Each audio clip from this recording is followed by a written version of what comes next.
Occasionally, I do something called the 5-star shout out.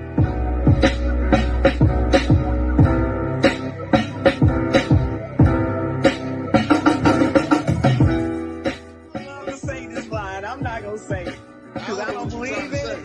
I don't believe in. You can't make a. You know what I'm talking about.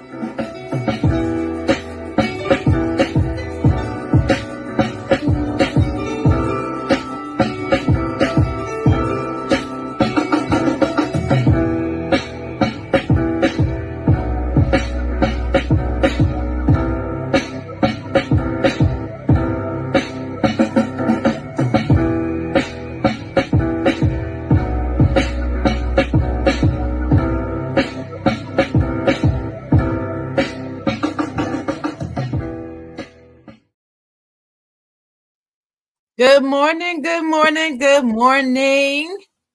Welcome to the side, Jawn. I'm your host, Sharon the Chocolate Writer, and I'm joined with my co-host, the Inner Thinker Podcast himself, Dennis Holmes. Hey, Dennis, welcome back, man. That's right. Welcome back, baby. A whole fucking show is back. Listen, we got the flex zone on today, so I got to get in wrestling move. The whole fucking show. So you ready to talk all that joint today, right? You ready? Yeah. I'm ready. All right. Well, it's Saturday, my favorite day of the week. I'm excited to get started. This day has been many, many, many weeks in the making. I have wanted to get this crew on this show for so long, but they so busy. There's some busy folk. Can't catch up with them. But this morning we have the Flex Zone podcast with us this morning. Welcome to the side, Jawn, y'all. Glad to have you. See, I'm not as good as you with the sound effects. I don't have the applause and all that. But I've never been more happy to be a side Jawn. Never been more happy to be a side Jawn. So I'm happy to be here.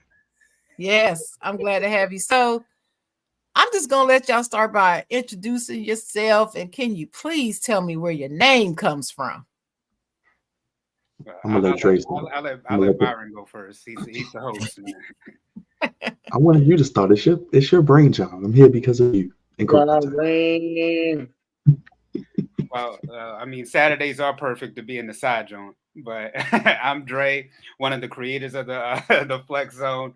I'm happy to be here. Like you said, we're busy men, but many weeks in the making. Happy to have my crew on and happy to be here with you guys. I couldn't do it without them, and we'll go into how we even created the Flex Zone and how everybody came apart. And we got Unc in the building too. Okay, all right, Unc showed up. He there. All right. I guess he got his eggs and his pancakes, his coffee. Right. You know, that's just Saturday morning. That's the routine. Mm-hmm. Yeah, but I mean, if it's Saturday, he should have already had breakfast by now. You know. Damn. All right, Byron, you want to go next, man? Or Cravante? I just wanted to make sure. Cravante looked like he just don't Cravante look like he just like he just came from like the cape just came off him at the barbershop. You know he's in barbershop background right there. Huh? You know what I'm saying? High and tight. But you know, I just want to make sure y'all saw my quarterback. You know, just had to make sure you see my man. Here we go. Your quarterback not in the field, though. I just want to make sure you saw my man right there. I just want to say this. Let me say this right here. Oh boy, I don't hate the quarterback. I think he's doing a phenomenal job.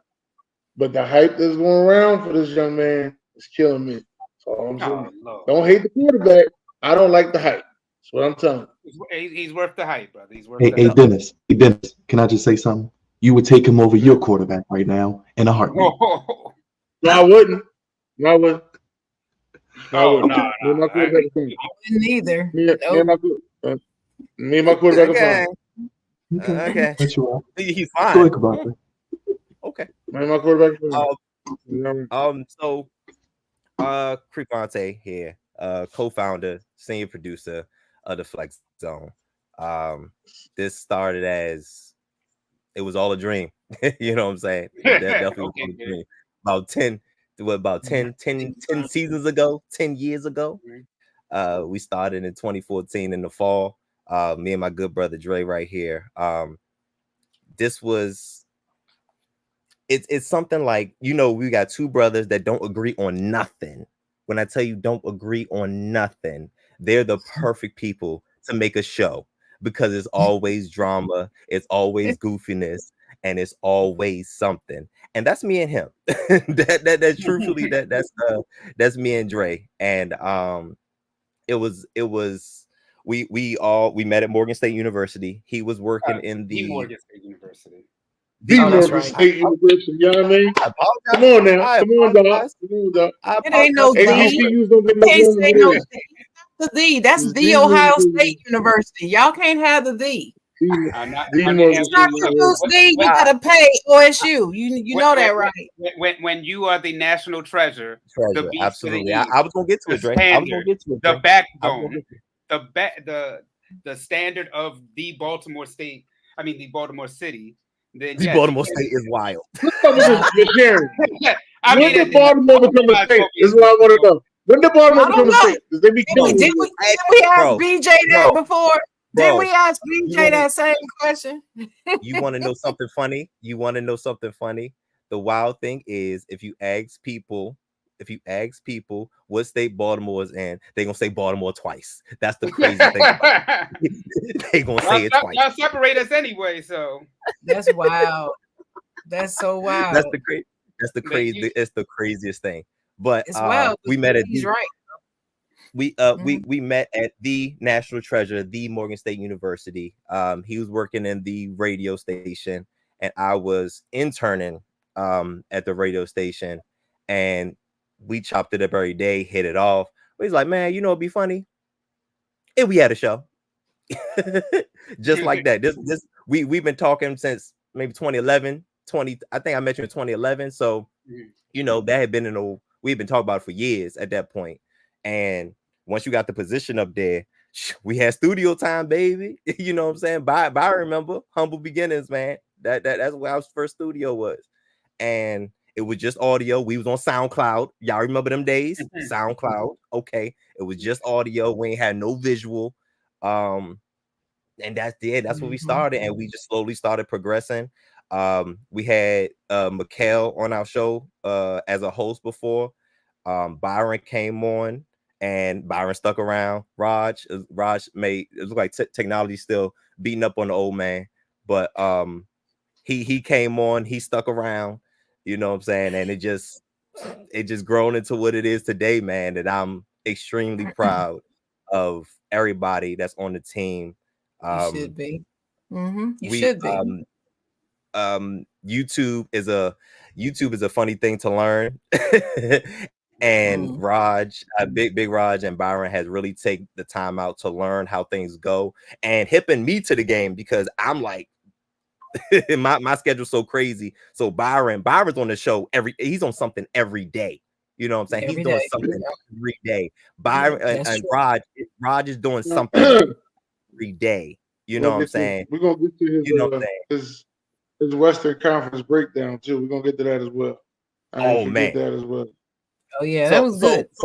But anyway, that's us. I'm proud of my brothers. I'm proud of my guys, and I'm proud of you guys too. You know what I'm saying? Black podcast coming together, making it good. You know what I'm saying? Oh, look at Rob. Look at him. Look at him. The lighting's even off. This Saturday morning is different. So it's a little early.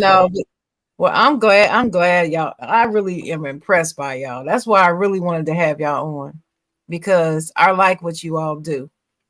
And look, I'm not a wrestling fan, but anybody that gets me to actually watch a wrestling podcast, you must be doing something right. Byron, you're doing something right up there. I always say it's not about me, it's about we. I can sit up here and talk in front of a camera. Nobody wants to hear what I got to say, but when you get people involved, you get them invested, you give them a space to be themselves, because we welcome everybody. You don't have to have 1 million followers. You don't have to be the most knowledgeable person, men, women, children. We have everybody on our podcast. So it's just a joy that we're able to work with other people like yourselves. So we welcome everybody. Most of the time, we're not talking about wrestling. We talking about life. We talking about other sports. We slide each other. We playing sound effects. We do everything because that's what it's all about. You know, we're multifaceted individuals. Everybody up here. You know, I can't get that crazy ass Commander song out my head. I hate it too. I hear that shit. I was singing it this morning. Commanders. I'm like, what the? Yeah. Nobody here but me. You know, I thought I was going crazy. I'm like, am I? I'm in the division. I'm in the division, and I've never heard the song. Well, look, I started to tell you to bring it so we can play. Let's save him. Save him. He don't got to. I tell you. But Byron, how did you come up with that name? So it's funny. Like in wrestling, you want to have a gimmick. What I've learned in YouTube, a lot of YouTubers I watch, and just a lot of the live streamers that I watch, it's about entertaining your audience. What is your gimmick? Why do people want to watch you? And I think when I was watching a lot of wrestling, and you know, a lot of people have different characters and gimmicks. You know, I don't have to be America's favorite host. I don't have to be your favorite host. You know, as long as God approves and you know He shines on me to still do this. As long as I'm His favorite, I can do the rest. You know, and like I said, Dre and Cravante, and shout out to Rod, to social media, because during the pandemic, we was down bad to say the least, and him revitalizing us on YouTube, and then just me kind of being one of the faces on here, doing videos, like I said, almost every day, being entertaining and just being informative, because everybody has an opinion, and I just feel like, why can't my opinion be up there with the Stephen A. Smiths or with the Shannon Sharps? You know, I didn't play 10 years in the league, or I don't have a big ESPN contract, but we're just as knowledgeable as they are. You know what I mean? They may scream and yell, but we still get the same points across. You know what I mean? So it's a thing.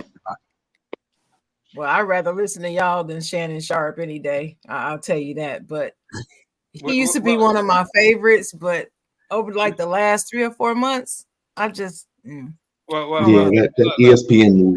Are you not a fan of ESPN Shannon Sharp or the podcast? Because the way he like promotes that drink, I wanna taste. Just a little. Well, no, I'm not a fan of him on either show right now. In fact, I never watched Nightcap for him. I always watched it for Ocho because I love him. Right? I love Chad. Love me some Chad Johnson. I always have. But I've always liked Shannon until he left FS1.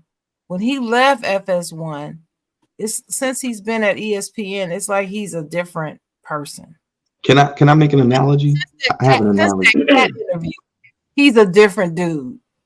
And they still, Sharon, they still talking about that cat interview.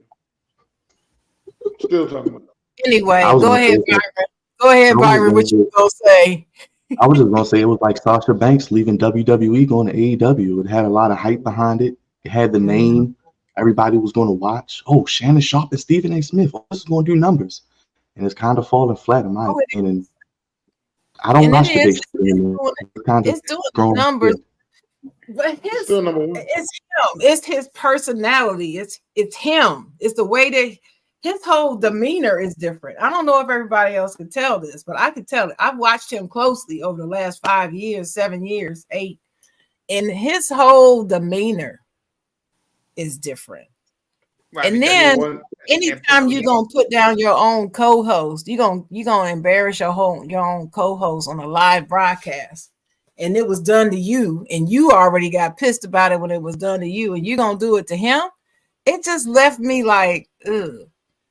But anyway, I don't want to talk too much more about him. Big Raj is here. I gotta hear from you, Big Raj. Big Raj. Hey y'all, Big Raj don't like me that much. He don't like me because I'm a Steelers fan, so he don't like me. You cool? But I mean, you're still a I fan, love but you Big cool. Raj, even though he's a Ravens fan. So welcome to the show. I'm so glad you're here. Introduce yourself and what do you do and where you going? I guess I'm the Draymond Green of the group. See,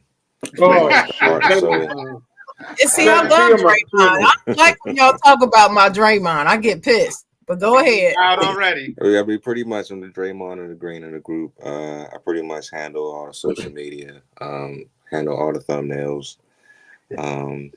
Byron does all the titles and pretty much the videos, but I pretty much handle everything else. Yeah, I mean, we've been rocking since 2014. They told you. We pretty much been, grinding it out, trying different avenues. First, we was on. I think we was just recording it at WEAA, and then we went from there to put it on Facebook, and then we went to WBGR for a while, and then we tried to do the YouTube thing. I think around 2018, 2019, kind of fell flat. Went back to Facebook, and I said, you know what? We need to go straight to YouTube because that's where everybody's at. During the pandemic, I was seeing all these big numbers. I was seeing people, getting 3,000, 4,000 people watching at the same time because everybody was at home. So I was like, man, we got to go to YouTube. So 2021, we was watching, me and my boy D was watching Ravens game. I pulled out the iPad and I was like, you know what? It's time to fully go to YouTube and try this thing. And we started doing Ravens post-game shows, and that led to, us doing a show at what was your guy's name again, Dre? That we used to rent the studio out and do the show with. All right, we was at WEAA was one studio. Like you said, we went to WBGR and it was another guy. It was the last guy we went to. Knowledge. Yeah, brother Knowledge. Went to Brother Knowledge's studio and start recording there as well. And we just been rocking with YouTube ever since. And then it just started spreading out ideas to doing wrestling content, doing wrestling shows, and doing watch-alongs with wrestling, and doing Ravens previews, Ravens shows. And then it just goes on from there. It's like we come up with an idea, and then we talk about it. And now, all of a sudden, since it's been a big political season, we've been doing politics as well. So we've been kind of all over the place at this point. So that's pretty much how it started. It's kind of like it's growing in that direction, but each and every year we seem to get a little more ahead. And I think starting in 2022 is when we started doing interviews with other content creators. So we pretty much been just rocking and rolling. I've definitely been on. Yes, you have, sir. You've been on. Yeah, I've been on twice. I've been on twice. I can't wait to come back. I'm waiting on my invitation. You gonna come back? Yeah, I'm waiting. Trust me, you'll be back. I don't know the way she was talking about them Steelers. I don't know, man. I mean, the Steelers and Ravens are 5-2. Yes, we are. We hanging around. It's all love, Sharon. It's all love. I know it. I don't take it too seriously, but yeah, we were supposed to be at the bottom of the conference. In fact, I posted this morning one of your clips from earlier, I guess the preseason, when you had a guest on and they said that it's going to be Ravens and then the Browns, and then he didn't list anybody else. And I'm looking at this screen. That's why I posted it. So if you go on the Side Jawn Facebook page, you'll see it. And I was like, the Browns? I just never understood why everybody was so high on the Browns. Every season, the Steelers are going to lose the conference, and the Browns is going to be this, that, and the third. And they always fizzle out. When are y'all going to get it? I keep saying to people, when y'all going to get it? You can never count out the Steelers. Never. I don't care what. I was one of them people. When Baker Mayfield was there, I was Baker touchdown Baker. I know it. That's why I said it. I'm saying it to you. Yes. I was one of them people. But yeah. But anyway. Well, Baker been doing his thing pretty good down in Tampa Bay, but yeah, they got a loss the other day. But anyway, so let's get started with the actual show. Welcome again to the Flex Zone. Very excited to have you here. And you all have already talked a little bit about the show and how you got started. Who's your audience? Who do you find is your audience? Who are the main people that watch your show? Do you know anything about your audience? I can tell you about ours. Raj can give you the technical side of it because he follows like who's like watching. But when we originally started, it was really just for the guys. It was just like Karate said, we kind of just came together when I was. It was a trip that Karate. I wish he would have been on, but it kind of worked itself out. So on my flight back from LA, I was just inspired to do a show. And we had, like he said, we talked about it. And on the plane ride from LA back to Baltimore, I just wrote out the ideas. And like soon as like the plane touched down, I'm with two other good friends from the Morgan State, Brian and our boy Omar. Hit up Cravante, and then we kind of like rolled from there. We put it together in like a month, really, because it was like around my birthday, and then football season. We were like, all right, we got like a month to like really put this together. It was me, Cravante, and Mikkel, who also went to Morgan, originally. And my god sister too, Brittany. She was there. So we were just kind of doing it just for our age group at the time. Of course, we're a little more seasoned, now, but at the time, it was just really for people in their like mid, people in their like college age to like young adults, and that's what we were really targeting. It didn't matter if it was like really guys, women. It was just a show that we just wanted to put together. Like Byron said, I mean, we just felt like we were knowledgeable enough to do something on our own and have another outlet as opposed to everybody just watching ESPN at the time. Mm-hmm. Why is everybody trying to go? Everybody trying to go after ESPN. Are people really starting to hate ESPN that much? Because I still watch them. It's not really a shot at them, but it's really just because they were the standard at that time. Because you had at that time it was Skip and Shannon who had the number one show and everybody was watching. I mean, they had wait, Dre, go back. This was Skip and Stephen A. That was that era. That was that era where and I think that's what a shift in the sports world where we really started to go entertainment. Where sports started really diving into that entertainment realm, and sports debating became more of a thing. Shows started popping up and people going back and forth about different topics and debating. Because y'all remember the pardon interruption days, and where it's like more of a game show type of thing. And we they talk about it, but it wasn't a debate.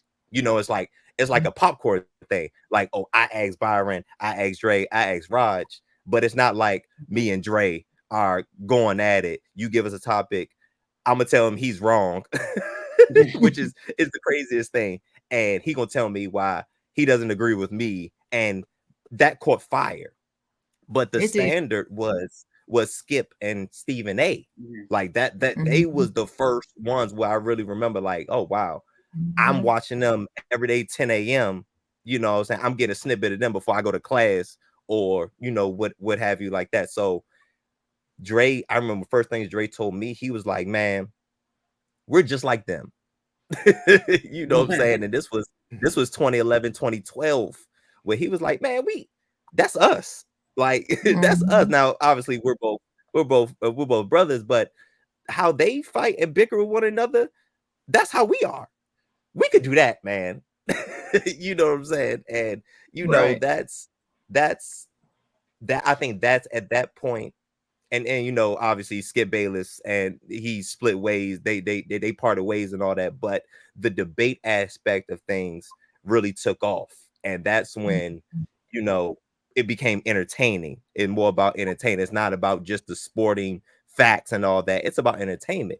They taking shots at one another, on some personal, on a personal level, you know what I'm saying? And it's funny. So, it added a different aspect to sports. And I'm all about laughing. I laugh. We that's all we do on here is laugh. Byron talked about, us entertaining and finding our niche.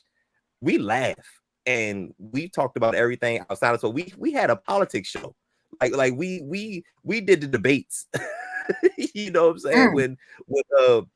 When vice president and former president were doing their debates, we was live streaming it. You know what I'm saying? We had a power segment in our show when power was popping before they got into all these books and volumes and all that stuff.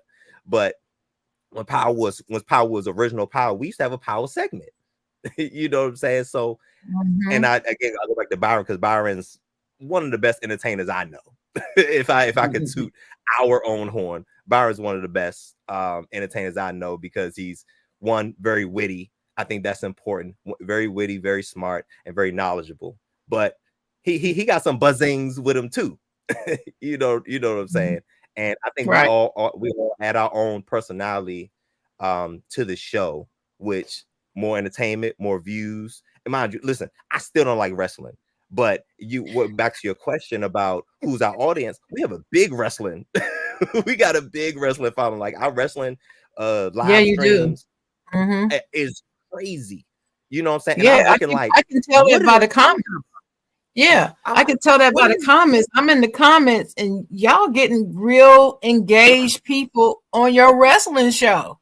And I'm like, this is dope. And that wasn't the original intent. The original intent really was supposed to be, it was football season, and we just wanted to talk about football, and it kind of then spread from there about kind of like, I think it was the first real wrestling show we did that really like that I saw that numbers like were kind of high was our WrestleMania preview. I don't remember which WrestleMania that was, but that's when I had just told the guys, I'm like, this, like when we were on SoundCloud, I'm like, this one is the show that a lot of people are clicking on more so than any other show we've done. And WrestleMania still comes on now, right? Don't they have? Are they on WrestleMania 95 now, or which one are they on? Not 95. It might as well be 95. Like, I hope we Sharon, ain't what you gonna do? Sharon, what you gonna do, Sharon? All right. When now we're gonna tribal chief. You just asked what year it was on 41. It's 41.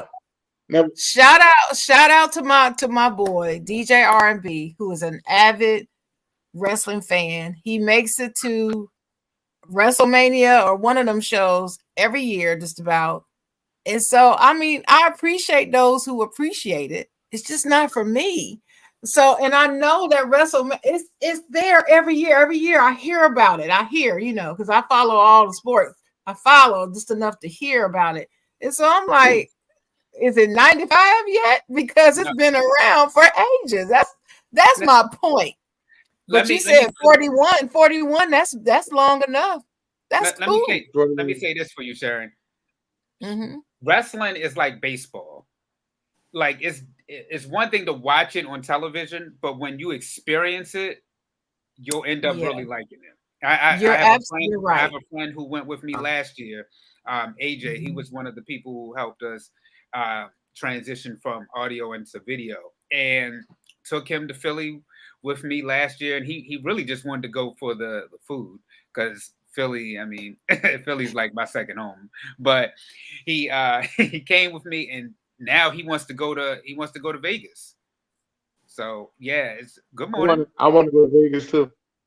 Good morning. You look at those prices, you won't want to go to Vegas. I'm not going to Vegas. No. This is what I keep telling everybody. The prices always start off like that. I bought my ticket for the one in Philly the day of WrestleMania, that Saturday. The ticket was only $300, but that was just to get in. But I knew at that time all I needed to do was get in the building. I could sit wherever I want to sit at. I already knew that. That's right. Wow, that's pretty much what it was. A lot of money, but yeah, you're right about the baseball reference. I love going to the baseball game. I love going to the ballpark. I don't really want to watch it on TV. You're right, but at the ballpark is something very special. Same way about hockey. I've been to one NHL game, just one. I can't wait to get back. It's amazing. I mean, I haven't been back in years, and I don't know why I haven't, because we have the Carolina Hurricanes right here. But I do want to go back, and I will be going back. Cannot wait to go back. So that I get it. But you're not gonna see. You're not gonna catch Sharon at a WrestleMania. I'm just letting you know. You're not gonna catch me at the WrestleMania. That's not happening. That's the losing. Oh yeah, Yankees, Dodgers. I like them both. I was going to say, I really don't care. I really want the Yankees, like baseball. It's been so long. Dodgers have won it recently, so if the Yankees win it, I'm happy. I'm cool. My Reds aren't in it. My Reds is bad, so they're not in it. So hey, last night's game was exciting. I know people slide baseball, but last night's game was epic. That's why we love baseball. I did a video on this World Series. It was going to save baseball. Mark my words. Game 1 is just a preview of what's to come. But the question becomes: was this rigged? Did they rig this so they can have the Yankees and the Dodgers in the World Series? Because every time I turn around, every championship, this is what I hear people say when they get mad at who's in the championship. They rigged it. I think Byron said it best a few weeks ago on the podcast. He said that this is one of those matchups where, like, yes, in the sports world we talk about it, but we never get to experience it. Like, we wanted Kobe and LeBron for years, and it never happened. But to actually get the two biggest franchises in all of baseball, the two biggest stars right now in baseball, and then you see that it was worth the wait. The fact that you had Ohtani and Judge, who neither one of them really had great games, but the teams itself, the pitching. I mean, Cole, when he went out there last night, and you know, we talk about the pitching in baseball, but we've seen the best pitcher in all of baseball go out there and do his thing. To see a walk-off grand slam, basically in overtime, because you had it in the 10th inning, happen to close the game. Those are the reasons that we wanted this matchup for so long. So I don't think it was rigged, because if it was rigged, I feel like it would have happened years ago. But I think it just finally, the stars just aligned for both teams to finally happen. And like Byron said, this could be the saving grace of baseball, because we've talked about baseball for years, and who still has actually, they have great numbers, but when it's been dominated over the years by football and by basketball. And now you're seeing why baseball has still kind of like been around, but why we wanted this particular matchup in order to get those numbers for people to be back in the favor of baseball. Well, I agree with you. I think all this rigged stuff is nonsense anyway. I just don't believe any of it's rigged. That's just me. Unless the Chiefs, but I'll leave. I am not a conspiracy theorist. I'm just. I just don't believe it. I don't believe it. But anyway, so besides your Flex Zone show every Monday, what are the other shows that you all produce? I mean, everything, honestly. Anytime the fellas really, we have a chat, and like we really are all brothers outside of this. So we're always talking about something, and if it's brought to the table, Raj or Byron will say, let's put it on YouTube. Let's stream it. So it, like Cavante was saying earlier, the presidential debate, we live stream that. Tomorrow we have a live stream for WWE NXT. We have a live stream tonight. We have a live stream tonight. We had one last night. So we really just, anything that we can just think of, we'll do it. What is it about tonight? We have a TNA pay-per-view. So it's another wrestling promotion other than WWE and AEW. Where it's supposed to be our guy Joe Hendry against against what's his name? I can't think of it. Dolph Ziggler. No, did he change his name? Because I know it was Dolph Ziggler. Is it still Dolph? His nickname But either way, it's supposed to be that pay-per-view. So we're gonna check out TNA. We don't usually do TNA, but we're gonna do it for one time. We'll see how it is. But tomorrow night we have gotta do the Ravens post game show. Because our Ravens play, so we got to do a post game show for the Ravens. I know. And then we have an NXT pay per view to do. So it's called What is it? Halloween Havoc.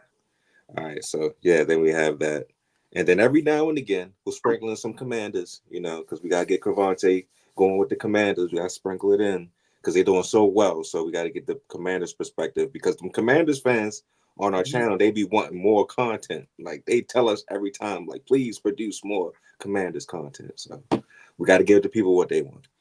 Got to give the people. So if I ask you for more Steelers content, you'll do it.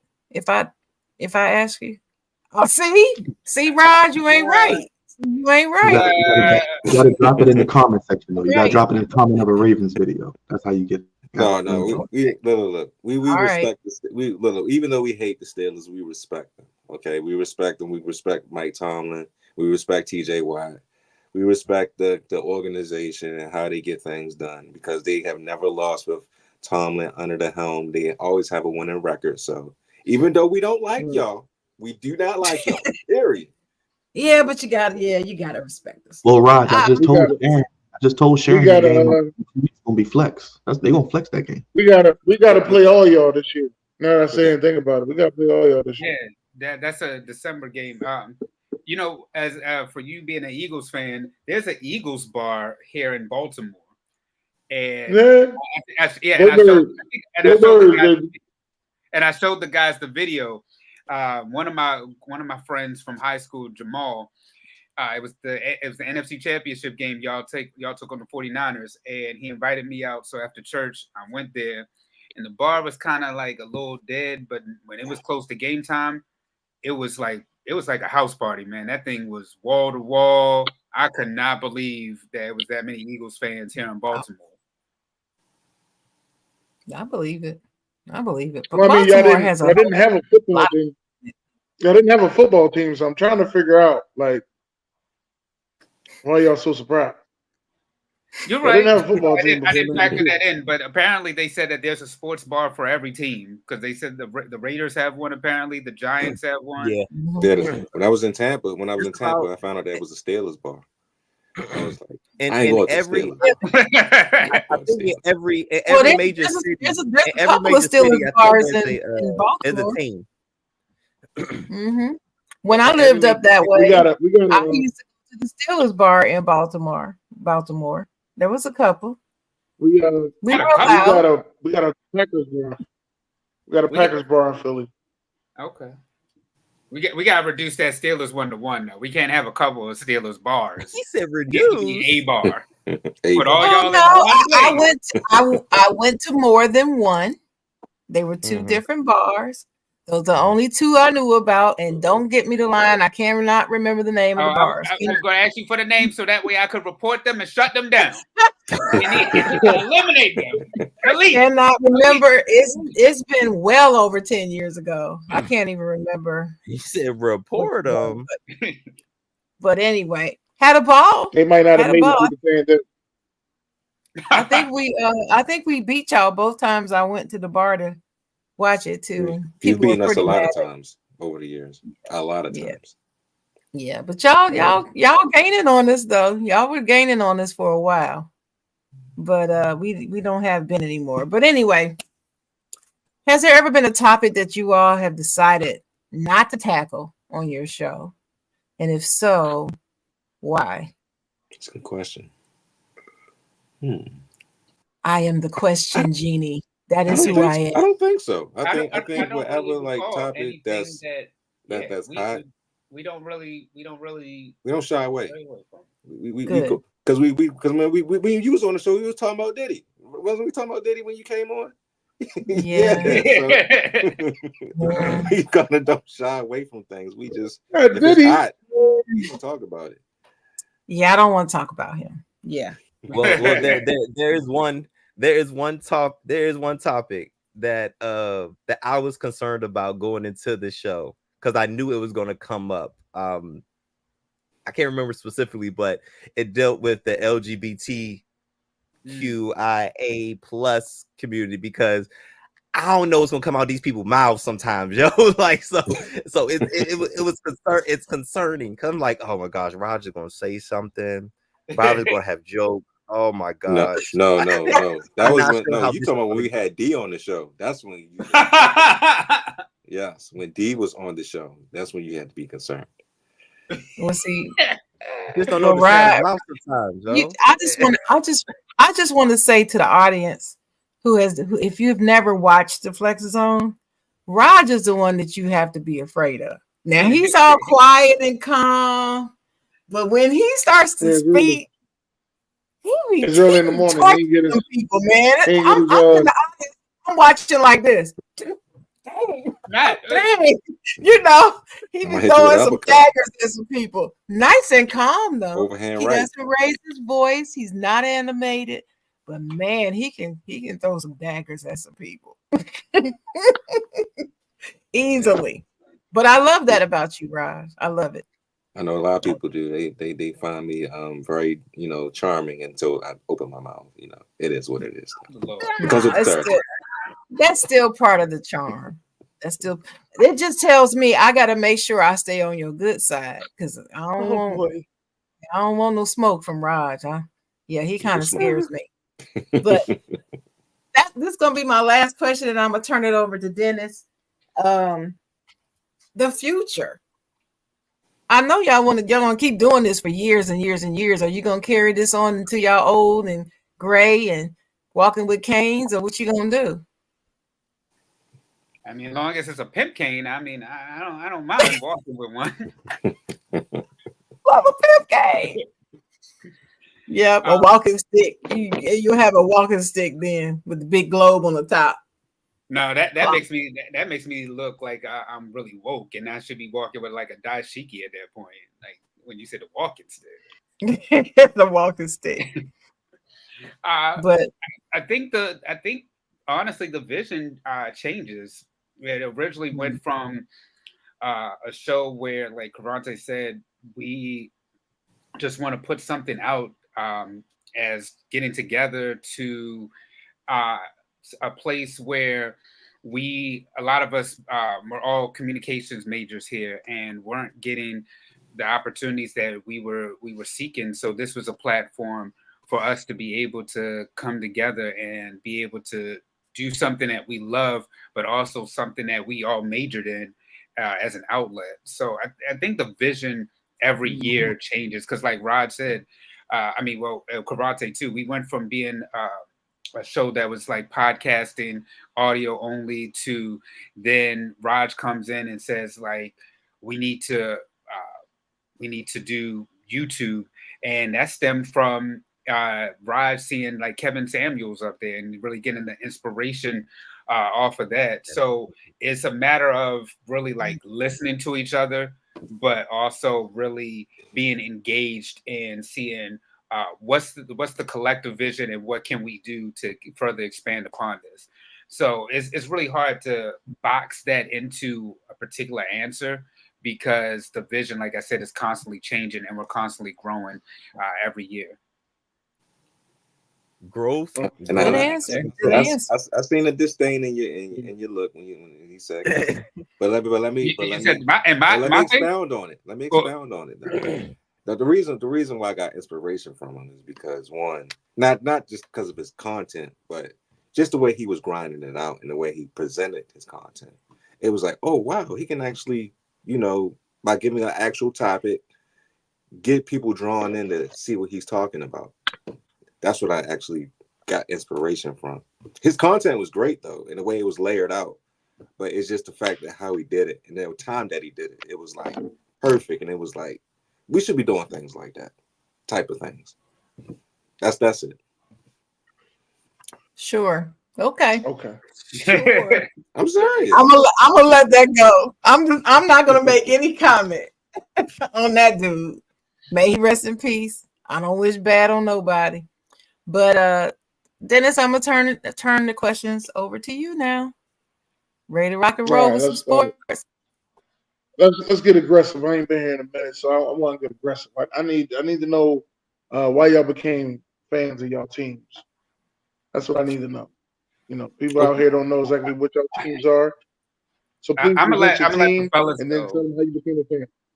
All right. Well, I'll go first. I became a fan of my first overall team was the Los Angeles Lakers.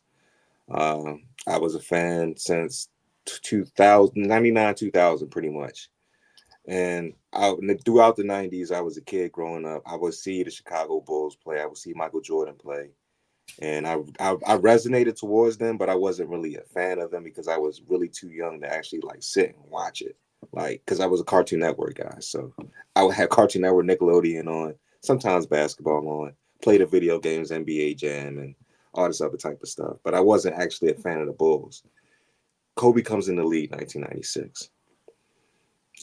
Still wasn't a fan then yet either. I seen him in a bunch of commercials, bunch of television shows, Moesha, this, that, the third, rap videos, whatever. Until my middle school years, that's when I actually sat and watched basketball. 99, 2000 was a special year because I saw probably one of the greatest games I ever saw.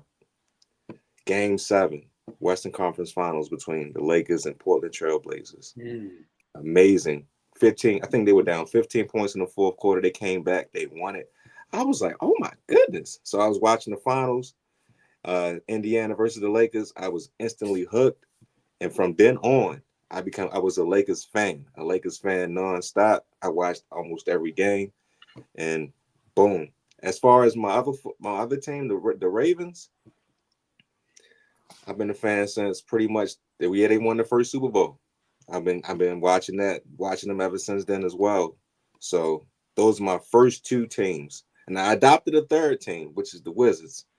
And the only reason I adopted them is because I seen Michael Jordan come back from retirement the second time, and I was like, I love Mike. You know, even though I wasn't a Bulls fan, I still love Mike. So I started watching the Wizards, and even though he was only there for 2 years, I followed the team, and even though they continue to completely let me down almost every single year, I still was a fan. So those are my three teams that I gravitate towards. I'm still mad at Jordan Poole for last year. That's Jordan my whole Poole. fantasy. Jordan Poole had a great first game this year, but I mean so far, but it is what it is. You know, we on the side joint here, and I don't want to disrespect my girl Sharon Mullen, but it was 2 words I was about to give Jordan Poole, and I think y'all know what it is. So I'm gonna let y'all go here. Come on, Dre, what you got, Dre? All right, I'll go. So, all right, my answer is going to be kind of long, but my first sports team was actually the New York Yankees. Similar to Raj, I had a friend in middle school, and a guy by the name of Derek Jeter came aboard, and I started just being a fan of the Yankees and the evil empire. I know I'm from Baltimore, but that's me and one of my good friends at the time. He got me into baseball, and that's how I actually became a Yankees fan and just stuck with the team ever since then. Then it transitioned into basketball. Like Raj, I actually became a Lakers fan during the NBA Finals with the Lakers and the 76ers. So I love both Kobe and AI. Those are always going to be my top 2 favorite players of all time to watch, and I just love seeing them go at it. And then stuck with the Lakers ever since then as well. Now football. Then it goes into football. I actually, a lot of people don't even know this about me. My very first team that I ever liked was actually the Oakland Raiders. I used to play Madden with the Raiders with Jerry Rice, Tim Brown, Rich Gannon, and I had actually liked the team. Then I saw like, yeah, they suck. So then I transitioned into liking the Philadelphia Eagles for a long time. Huge fan of Donovan McNabb. Not you doing that. Yeah, I was an Eagles fan for a long time, man. Andy Reid and Donovan McNabb, Westbrook, Shady McCoy, B-Dog, Shepard. Yeah, I loved all them boys, man. And that's why I said Philly is like my second home. I love traveling to Philly. I love the city, everything that it's about. But when McNabb got traded, that's when I transitioned and just was like, you know what? Talking to one of my boys from Morgan, Devron, he was like, man, just come home. He was like, you don't want to stay an Eagles fan because your boy done left. They about to get rid of Reed come home, be a homer, and that's why I'm a Ravens fan, and I'm sticking to the Ravens. Duke basketball, I love Duke basketball as well. Became a fan of them in my younger years, and then Alabama football, the same thing. Just kind of like became a a fan of the great Nick Saban, and those are the teams. College football kind of like because Alabama, I was really only a fan of really just seeing the great work of Nick Saban and appreciating him. But Duke basketball, I've just been sticking to them, even with the departure of the great Coach K. But that's what made me a fan of those two teams, was really the coaches. But like I said, most people don't really know that the Raiders was really my first team. That was depressing as hell.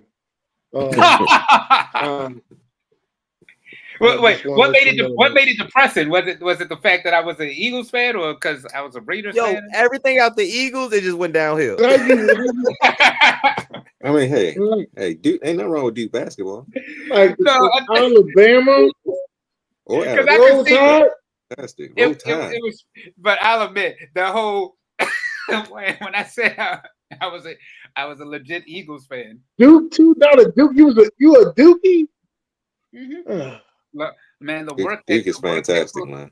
The work that Coach I love K, Maryland too, though. Maryland the work that Coach K did, and then we had a guy. He didn't play basketball, but he played football from my high school. Glenn Williams ended up playing football at Duke, so just like Duke. Okay. All right, come on. Let's hear the voice of reason. I gotta hear this. Let's hear how this. Your quarterback not even playing. Hey man, ain't nobody even asked you all. He's not playing this week. Come on, let me tell you something about he's not playing this week. Probably not. It hasn't. It's not confirmed, but he's probably not. Let me tell you something about Dre. He is a front runner. That's what he is. Dre is a front runner. All right. You hear all the teams he named: the Lakers, the Yankees. I didn't want to say it. Blue Devils. Don't put me in this. I didn't want to say it, but I was sitting there listening so they ain't winning. You with it. That's what it sounded like to me. Right. That's what I'm saying. Like, you are a front runner in every facet of sports. The Blue Devils, the Roll Tide, Alabama, Lakers, Yankees. Stop, bro.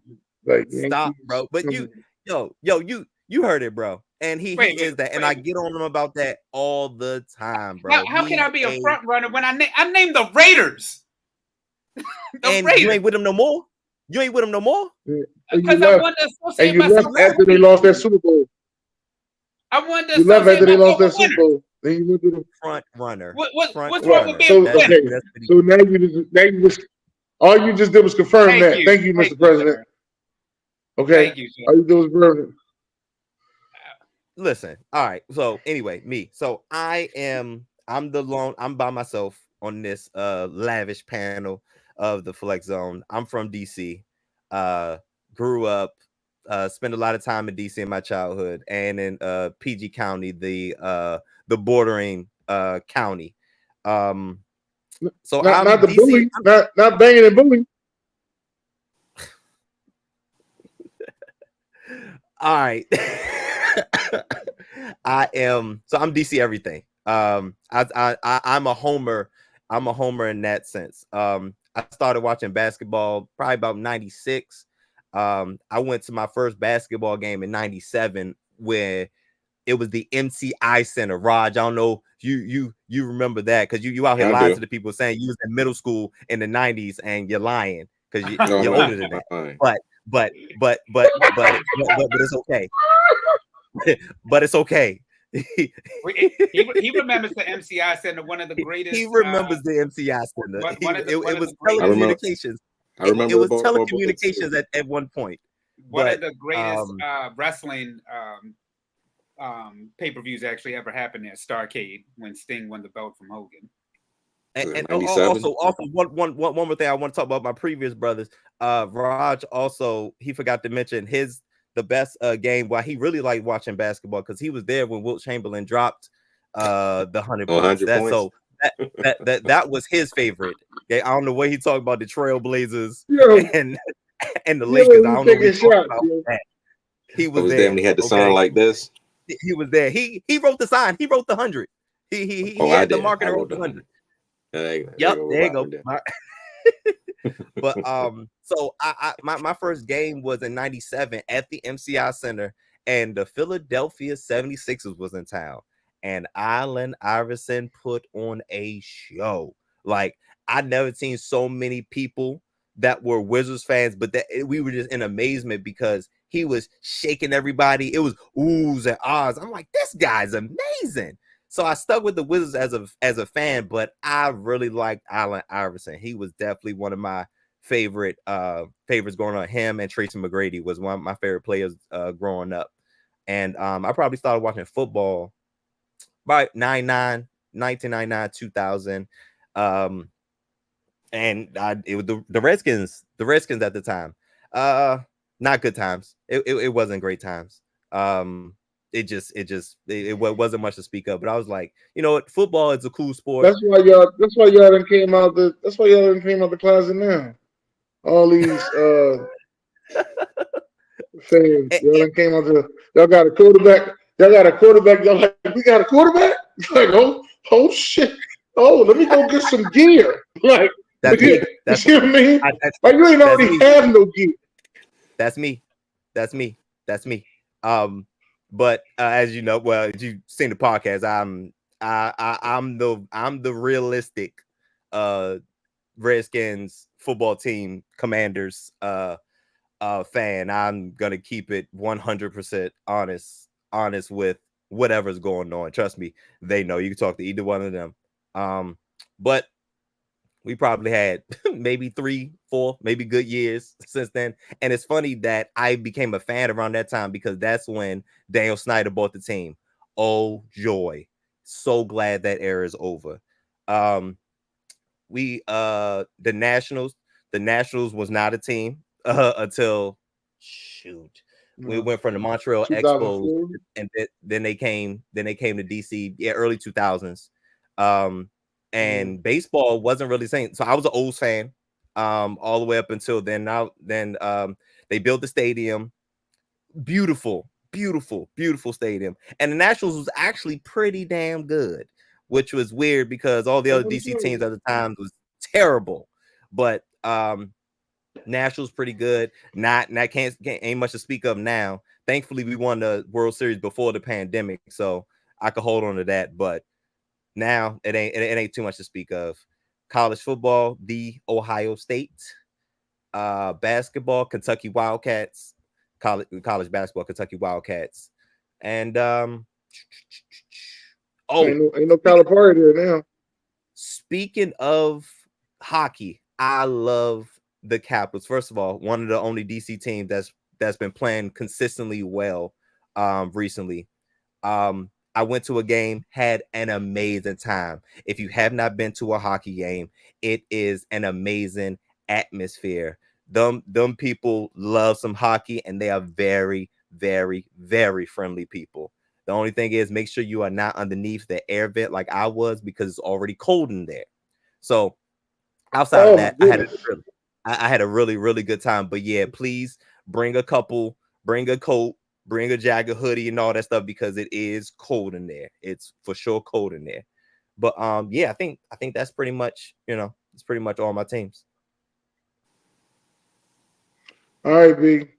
Come on, man. God's favorite host. I love you, Solo. You understand? I think football, that 2000s Ravens season was just special because I was very young, but I remember the goof on the roof and the Ray Lewis situation where he was accused of the crimes that he allegedly may or may not have done. And then just the team not being able to score. Like, I just remember they didn't score. Like, I didn't know the game as much as I do now, but they were very bad offensively. And they had some personalities, Brian Billick, Shannon Sharp, Ray Lewis, J.O. But they won that Super Bowl. And just to see the city come out for that parade, You had people literally in the streets. Now, this was back in a time where you ain't had to worry about people getting shot and, everything on social media. It was a happier time. And while I was little, it was just something I remember of, like, the nostalgia of just what sports can do with people and bring everybody together. And it was just a beautiful moment. So I'm a Ravens fan to this day. The fact that we're the number one offense in the league, I think I'm living in a parallel universe. I'm still waiting to wake up. I don't know what's going on. We're like not getting stopped offensively. I don't know what's going on. It's amazing to see. This must be what Peyton Manning and the Colts fans felt like, or Tom Brady and the Patriots fans felt like. But Ravens, of course, we rock with the Ravens. But baseball, big O's fan, Baltimore. Most of my life they've been trash. But I knew I was a fan when I was at the game they played the Texas Rangers. And this was back when you could get 2-for-1 tickets for a doubleheader. And they lost 30-3 the first game. And I stayed there the whole game. And I said, I really must be a fan of these bums. And I've been rocking with them to this day. Do Orioles videos on the channel. We laugh, we cry. I call it therapy because I sit up here and talk. It's like therapy. So I let it out and we move on. College football, college basketball. I did get to see Gary Williams bring the Terps a national championship with Juan Dixon. Great last name, by the way. So that was wonderful with Steve Blake. Maryland football, Ralph Reach and Freer. Dixon, back when they were in the ACC, when they actually won 10 games and got to real bowl games. Now they're just fighting for the Mayo Bowl. Basketball, I was always a fan of players. I never really had a specific team. Of course, Kobe, AI, LeBron. And I mean, this may be a hot take. It might not be a hot take. I mean, just the NBA players today are just on another level. I know we love what the 80s did with Jordan and Magic and Bird, and the 90s with AI and some of those guys. But the athleticism, the skill, the game below the rim, you got guys pulling up from 40. Guys that aren't even to shoot the basketball the way they can. I played basketball. The hardest thing to do is shoot. For these guys like Steph Curry, Damian Lillard, Luka Doncic, KD, LeBron at age 55, older than Rod, still giving you 15, 20 points a night. I mean, it is amazing to see these guys take great care of their bodies, and it just makes me a fan of watching them every night. You know what I mean? I know the season just started, but I'm tuned in. And big shout out to the WNBA as well. They made me a fan this year. A lot of great action. Shout out to the Liberty, seeing them finally bring New York a championship, because we know the Knicks, we know the Yankees might not, unfortunately, Dre, and we know damn well the Giants or Jets ain't winning no championships for the New York team now. Hey, look, it's still a chance. God damn it! I mean, last night the Yankees, they should have won that game, but they just brought the wrong pitcher. I don't know what Aaron Boone was thinking, but the Yankees definitely, to me, should have at least won that game. Right. Well, I'll make mine short and sweet. I'm from Philly, and I'm 4-for-4. But I don't even watch hockey, but I support them. So, some of y'all know I'm 4-for-4. And I'm from Philadelphia. So that means I like the Eagles, Phillies, Sixers, Flyers. That's the 4-for-4 that we say here. You 4-for-4. So, that being said, all right, we got that part out of the way. Now, Byron, there's one thing I wanted to ask you about with your West Coast predictions, because they had me a little worried at the time, because I thought I was the only one that thought this. Where is it that you see the fall of the Golden State Warriors, that they won't even make the play-in? I think outside of Steph, who do you have to really concern yourself with offensively? In years past, you couldn't double Steph because you had Clay. You had Jordan Poole. You had Andrew Wiggins. I mean, he's still there, but I don't even know he's there. He's on the milk carton. I mean, he was more known for his off-the-court goofiness than on-the-court goofiness, if you know that story. But I think teams like Houston, I think Memphis, I think New Orleans, I think the Lakers are better than we think right now. They won last night. I think the Clippers are trash, in my opinion. I think Phoenix is better than we're giving credit for. I think Phoenix is a lot better than we're giving credit for this year. Dallas looks like they are back to themselves. I am a little concerned about Denver because I don't like OKC blowing you out at home on the first game. Jokic, you got to show me something. Chet Holmgren shouldn't be coming in there dominating you. Shet Holmgren came in dominating that game. Now, I do like OKC, but I equate them to my Orioles. They're very young. It's hard to win a championship when all you got is young players. Sometimes you need that veteran piece who's done it before. I don't know who that guy is for OKC. Do they need to make a trade? I don't know, but I do think they are really good in the regular season. Now, the postseason, we'll see. Yeah, I'm glad that Sharon brought up Jordan Okay, Poole. but I think Jordan Poole was the. They went got Alex Caruso. Jordan Poole was a turning point for what? I think that they haven't been the same team since that Draymond Green Jordan Poole incident. Oh, you're talking about Golden State. Yeah. I think that. So I agree with y'all about Jordan Poole. I think that. I mean, I'm sorry. I agree with y'all about the Warriors. I think that they just haven't really been the same team, and you see that they barely make it in. And then even last year, 2 years ago, they defeat the Kings, and then the Kings defeat them last year, and then so they're gonna propel over them too. And then the West is just so deep. You just wonder about the rebuild, and then you get into questions about Steph Curry, because I believe him and Steve Kerr's contracts end at the same time. So I don't know about their future after that. And then Ernest, I like the Kings. I do like the Kings. I think Sacramento Kings. He had him at 6. Which is where I had him at. I thought they was going to be a true playoff team is what I'm going to start to call it. A true playoff team, and then you got those 4 play-ins. That's what I'm going to start to call it, a true playoff team. Well, to be honest, as long as you don't like Portland, you got a chance in the West. Because outside of Portland, every team in the West is going to fight. Utah's going to fight. Houston's going to fight. Memphis going to fight. Sacramento's going to fight. Minnesota, Dallas, the Clippers. Memphis was my – I'm not Memphis. Houston was my dark horse to make the playoffs. Well, to be one of the playoff teams, one of the 10. Houston is my dark horse to be one of the 10. Hey, man, that Jalen Green is a dangerous brother. That's all I'm going to say. That's my hero. He's also a goof. I love you, Solo. He has a lot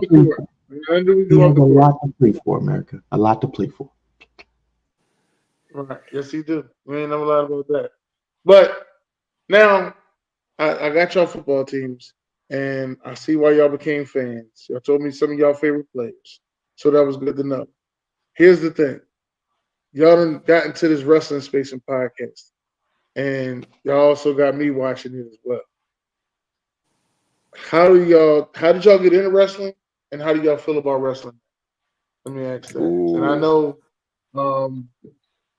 I know the voice of reason, even though he has a wrestling name, it's not in the wrestling. That was always weird to me. He got a wrestling name, but it's not in the wrestling. That was weird to me. Let's get that out of the way. Mine is very easy. Well, I got in wrestling. I grew up with it, like early 90s. 1990 to now, pretty much. My dad got me into wrestling. He was watching wrestling, so I would watch it with him. And I had all the video games, had WrestleMania for Super Nintendo, and a couple other things. And pretty much we would watch the pay-per-views, we watch the shows, we watch a lot of wrestling together. So yeah, that always just stuck with me. And I never shied away from it. Until, WCW was very, great back in the day as well, back when they used to compete with WWE or WWF back then.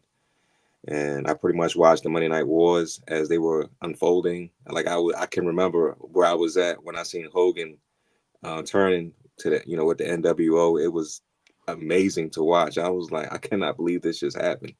Like people throwing things in the ring. I might have been like 8 or 9 years old, but it was crazy. And that's pretty much just it, man. It was since I was pretty much born into it, basically. My dad had like the first 10 WrestleManias on VHS. So I would like sit and study them like it was like no tomorrow. But yeah, that was my first time ever watching wrestling was when I was like 3 years old, and it just stuck, and I never shied away. I never stopped watching it. stay relevant to it. Okay. Does it get boring? Does it get boring every now and again? Sure. Does it get watered down? Of course. But it's still a How first do you love. feel about it Like, now? Is the next question. How you feel about it now, though? how do I feel about it now? I mean, Yeah, right now. I mean, I still watch it. I still watch it. I still follow the pay-per-views. I still love the in-ring action. WWE has been through its ups and downs. It had a very strong point, which was, Attitude Era. Even Ruthless Aggression Era was pretty cool. But after that, it kind of went downhill a little bit because of Vince, because he's a goofball. Okay. But yeah, man. It's still watchable. AEW has been started off great. But now they watered down as well. But I still keep up They with should them. have. They should never got. They should never got rid of CM Punk. Yeah, I agree. Oh, That was the chess. That was the chess piece. But I'll be That's right what I'm back. gonna say. That was a chess piece. All right, Dre. Solo. Love you, Solo. Appreciate you acknowledging the tribal chief, man. My the first the first love of sports was wrestling. I remember 1994 hearing Gorilla Monsoon, Bobby the Brain Heenan, and watching this mystique of a figure come down to the ring named The Undertaker. And I Oh my was gosh. just a fan of seeing What what you The call was Undertaker there? would. I was a fan of Roddy seeing Piper. what this man would do and why he struck fear into all his opponents and just got hooked from it and loved it ever since and went back and watched old. I remember going to Blockbusters and like as kids, people would pick out like video games and different movies, and I'm in the wrestling section and I'm picking out WrestleManias, SummerSlams, just watching like old matches and seeing like Undertaker versus Hulk Hogan and seeing like the Undertaker and Kamala. So I just was like a fan of like the commentary, seeing what these guys were doing in the ring, and I just was hooked ever since. So that was my first love for wrestling. And like Rod said, they've had their ups and downs over the years, but I've just been a fan and I've just stuck with the product. And to me, The Undertaker is still my favorite. I remember going to WrestleMania in Atlanta, WrestleMania 27, and I was hearing the rumors about The Undertaker possibly hanging it up. So I remember I saw him and Triple H back-to-back WrestleManias because I went to Atlanta. And then the following year, I went to see him in the Hell in a Cell match against Triple H, the end of an era. So I just stuck and been a fan ever since. And I continue to be a fan because that was my first love for sports. Okay. All right. Now, how do you feel about the product now? I feel like the product now is in a much better space. I think that, well, at least for the WWE wise, Triple H, I think that him taking over helps. And you could see that what he was doing, the work in NXT would translate into the main product. Is it perfect every week? No, but I think that's in a much better space than what it would have been under Vince McMahon. And because you kind of need fresh ideas, you need people to have a forward vision. And I think that's what Triple H brings by taking over the product and seeing everything that they've done. I mean, like the whole bloodline situation. I mean, who would think that from the pandemic and it's still carrying over now that Roman Reigns would have held the belt for 4 years? You know, these are things that only you would think that people like Hulk Hogan, Stone, and I saw Brandon. I saw your question about Stone Cold Steve Austin. I'll answer that as well as the rest of the guys. But seeing that one man in the modern era, I never thought would hold the belt for 4 consecutive years that was just an amazing feat to me. And then, like you were there in Philly, seeing it live. Yeah. Wrestling is back, man. When Cody finished the story, to see that everybody on board, because we wanted Rock and we wanted Roman for so long, and then it finally is about to happen, and then it reminded me of like Daniel Bryan when the people were like, no, that is good, but that's not what we want to see. We want to see Cody finish his story, and then to experience it, that moment. Too bad that Samantha Irvin is leaving, but that you could hear the emotion in her voice, and you could that stadium just rocked when that 3 count hit and Cody finally like finished the story for his old man, one of the greatest wrestlers of all time, Dusty Rhodes. That's the reason we love sports. That's the reason that we watch wrestling and we watch the product that we do, because of moments like that. You just can't get that feeling anywhere else, and that's why I always say it's an experience that you have to have for yourself, because once you experience that, you're just hooked, because it's like that high, and you understand why the wrestlers come out. They put their bodies through what they do each and every day.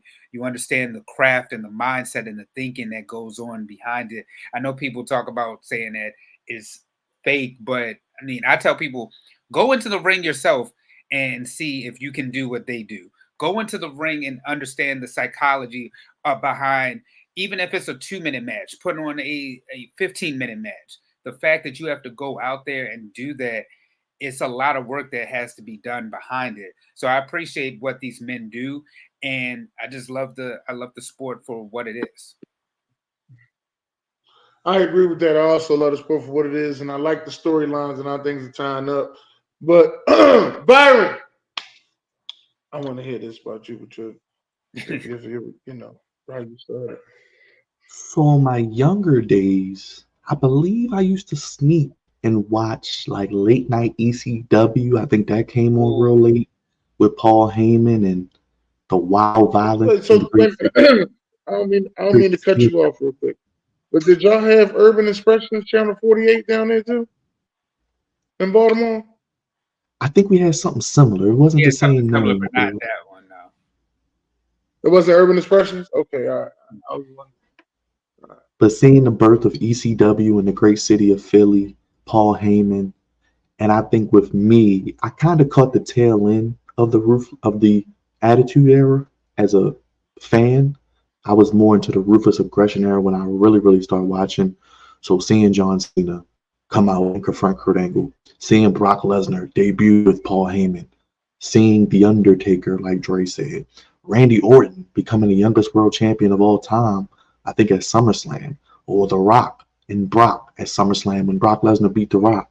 So kind of putting the ball in his hand.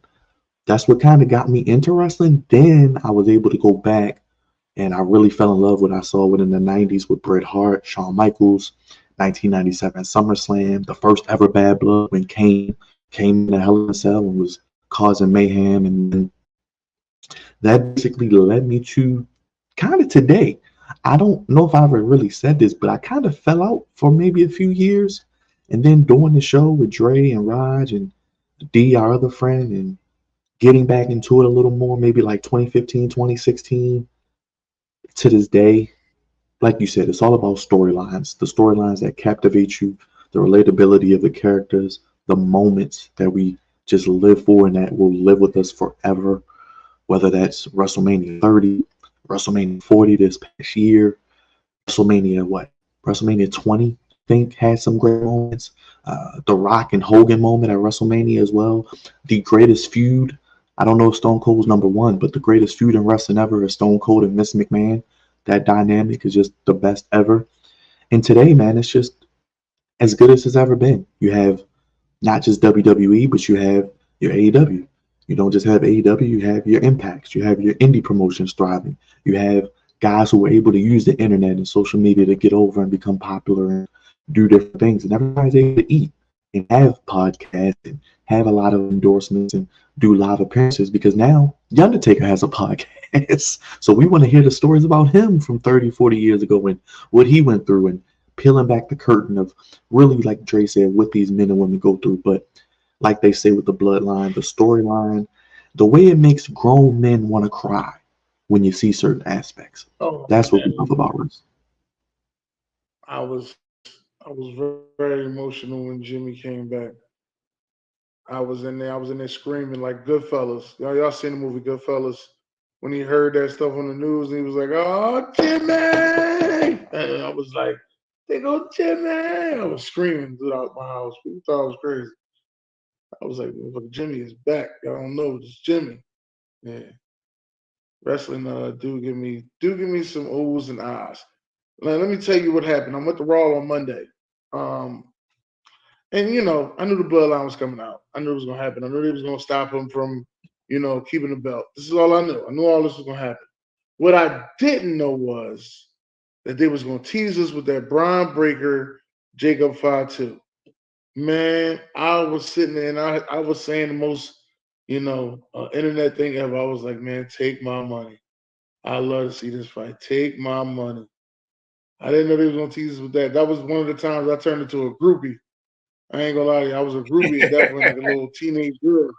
I was, I was like, oh my God, like it was going down.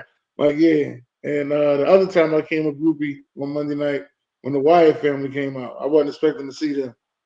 So those are the two times I became a groupie that night. But it was a real good show, and I enjoy the product.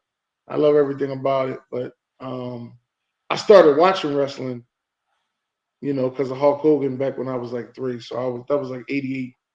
I was watching wrestling. My aunt Tracy, who passed away about 22 years ago, but her birthday is October 21st, and that was the same day I went to Raw.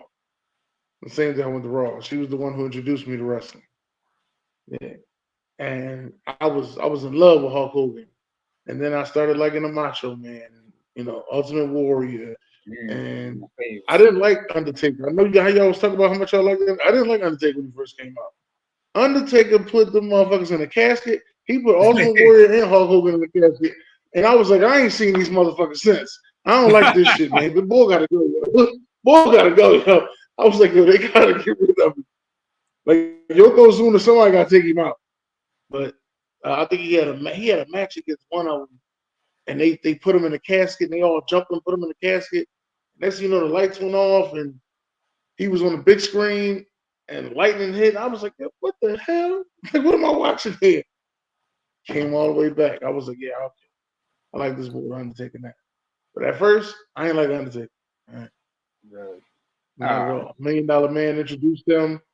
He introduced him out, and $1 Million Man also introduced us to Stone Cold Steve Austin as well. Who BJ keep talking about in the comments, Stone Cold Steve Austin.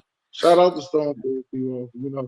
He also got a podcast. He also helped revolutionize wrestling at that time because it was weird, but everybody wanted to see, their boss get their ass whipped. So him and Vince McMahon having that feud was perfect. I'm telling you, it was perfect. That's why, like this bloodline thing. I like this bloodline thing. It's really good, really good. I was hyped to go to WrestleMania. That was like real dope to go to WrestleMania. I'm thinking about going to this one in Vegas. I've never been to Vegas, so this will be my first man, time. you gotta go. If you got the money, you should go, man. You gotta go, man. You'll enjoy Vegas. I got the money. The money ain't the issue on Vegas. The Vegas issue is I don't want to go when it's too hot. When it's too hot, and I don't want to go by myself. Look, brother, Vegas, you can go by yourself and have a damn good time. I will say that. And my birthday is in July. As long as you don't go during that time, you're fine. That heat is something else. I heard it. It's barbecue hot out there. Oh, trust me, you won't be alone in Vegas at all. You will not be. You will make a friend easily.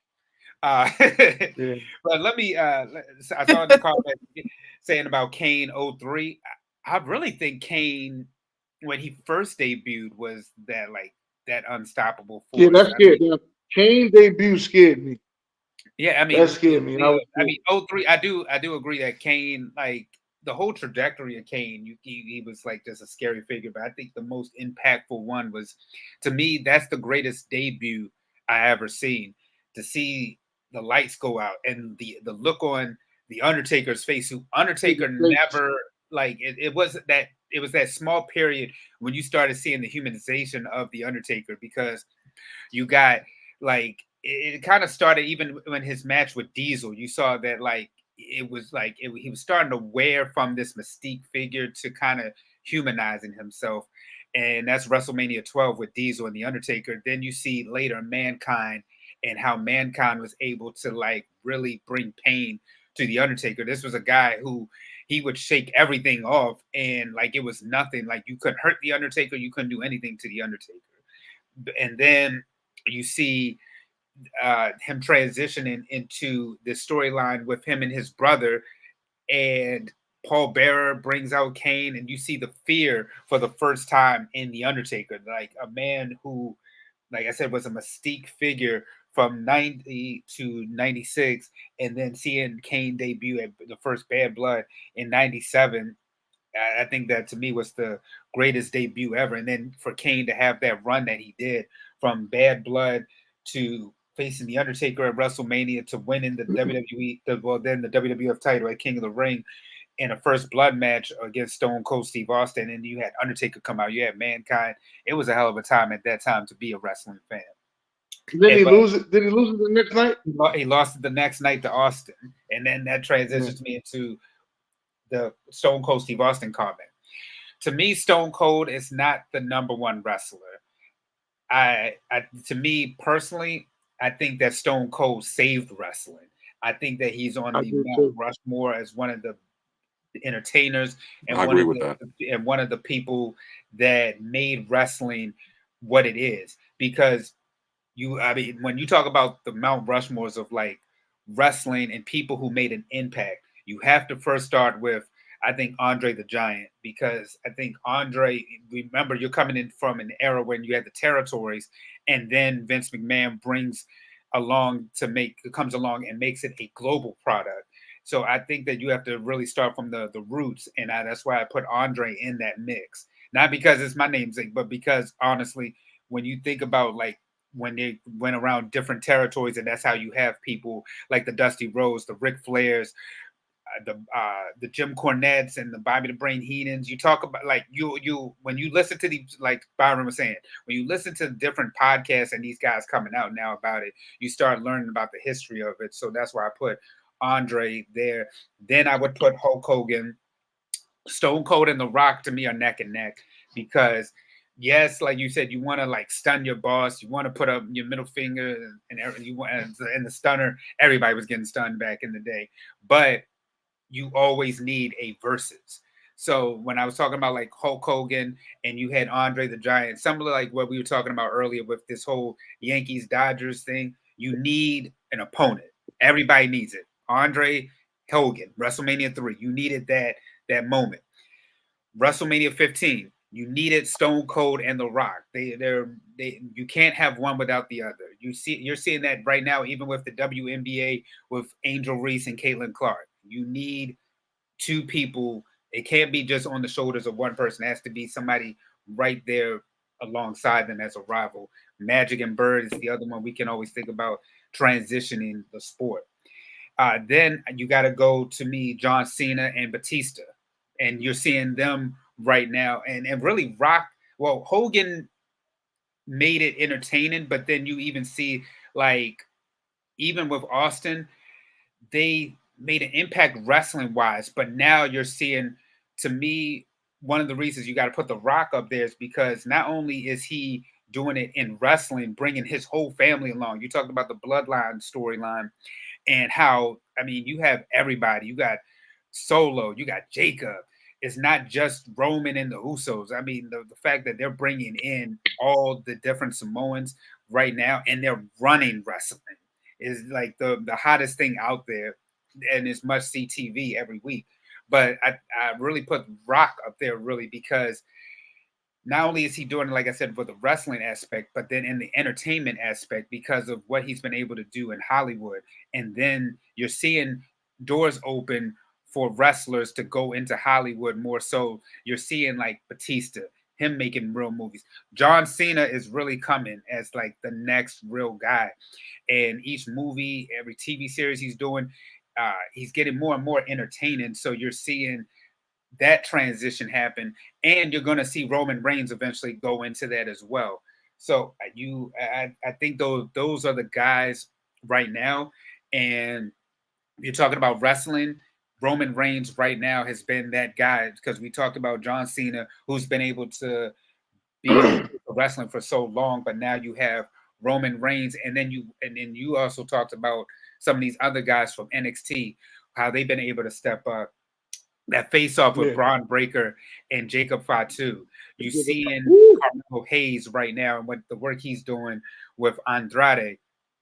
You're seeing, and if you keep paying attention, I mean, you're seeing like even a guy like a Trick Williams, a Roxanne Perez. Those are the next people who are about to come up. So the product is in a good space, transitional wise, but to the original point, that's why I don't put Stone Cold as my number one, but I do put him in the Mount Rushmore of wrestling icons, because to me, not only did he save wrestling, but he's one of the reasons that the product is still going on to this day. Yeah, he saved wrestling, and then Roman Reigns took it to another level. John Cena said when he entered the WWE in 2011, when Roman Reigns entered the WWE in 2011, the stock was at $11 a stock. He said right now it's at $112 stock with WWE. God damn. Yeah, it makes you wish you would have brought stock in WWE if we knew some right. In 2000, I wish it was. I wish I would have known it was $11. I'd have gave my whole check if I'd known it was $11. But yeah, that's why I said Roman Reigns. Let me get back to football here. Let's get back to football. All right, Baltimore Ravens fans is here. Let's start with the Washington fans, because I'm tell you why. Let me tell you why I got an attitude. I think I got an attitude with you Washington fans, because you motherfuckers done poked your chest out in September, like, oh, we here. This is our division. We got a quarterback now.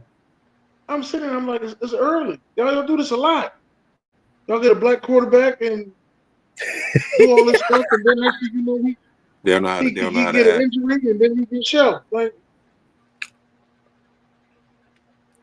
at some point, y'all gotta realize it.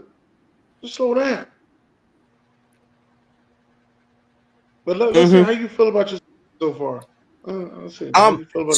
I agree. So I agree with everything you just said. That is absolutely true. It's absolutely a fact. And that's speaking from us as a whole. Just like a lot of different groups, however you want to divide us up, whether it's sporting fans or ethnic groups, we can never get on the same page with anything right now. I tell you that, because even when I was growing up and I was a Redskins fan, there would be fans saying, oh, this our year, this our year, this our year, Super Bowl. And I'm like, what? Super Bowl? We don't even have this, we don't have that. And my mind wasn't what it is now, obviously, but I just knew it was like Super Bowl sounds like a stretch. I'm just thinking that. But and it's also interesting because you said I didn't know the Voice of Reason was a wrestling thing. Because me being opposite of Dre's usually the one that says outlandish things and wild, crazy things. And I'm the same person. So that's where I got the Voice of Reason from. So that's what I bring to the table on the Flex Zone as the lone Commanders fan now. Is that I'm gonna bring a realistic take. And my realistic take is that if this young brother stays healthy, we got a guy. We got a guy for the next 10, possibly 12, who knows, it maybe even 15 years at quarterback if he can stay healthy. That's one of my concerns coming out of college was his frame.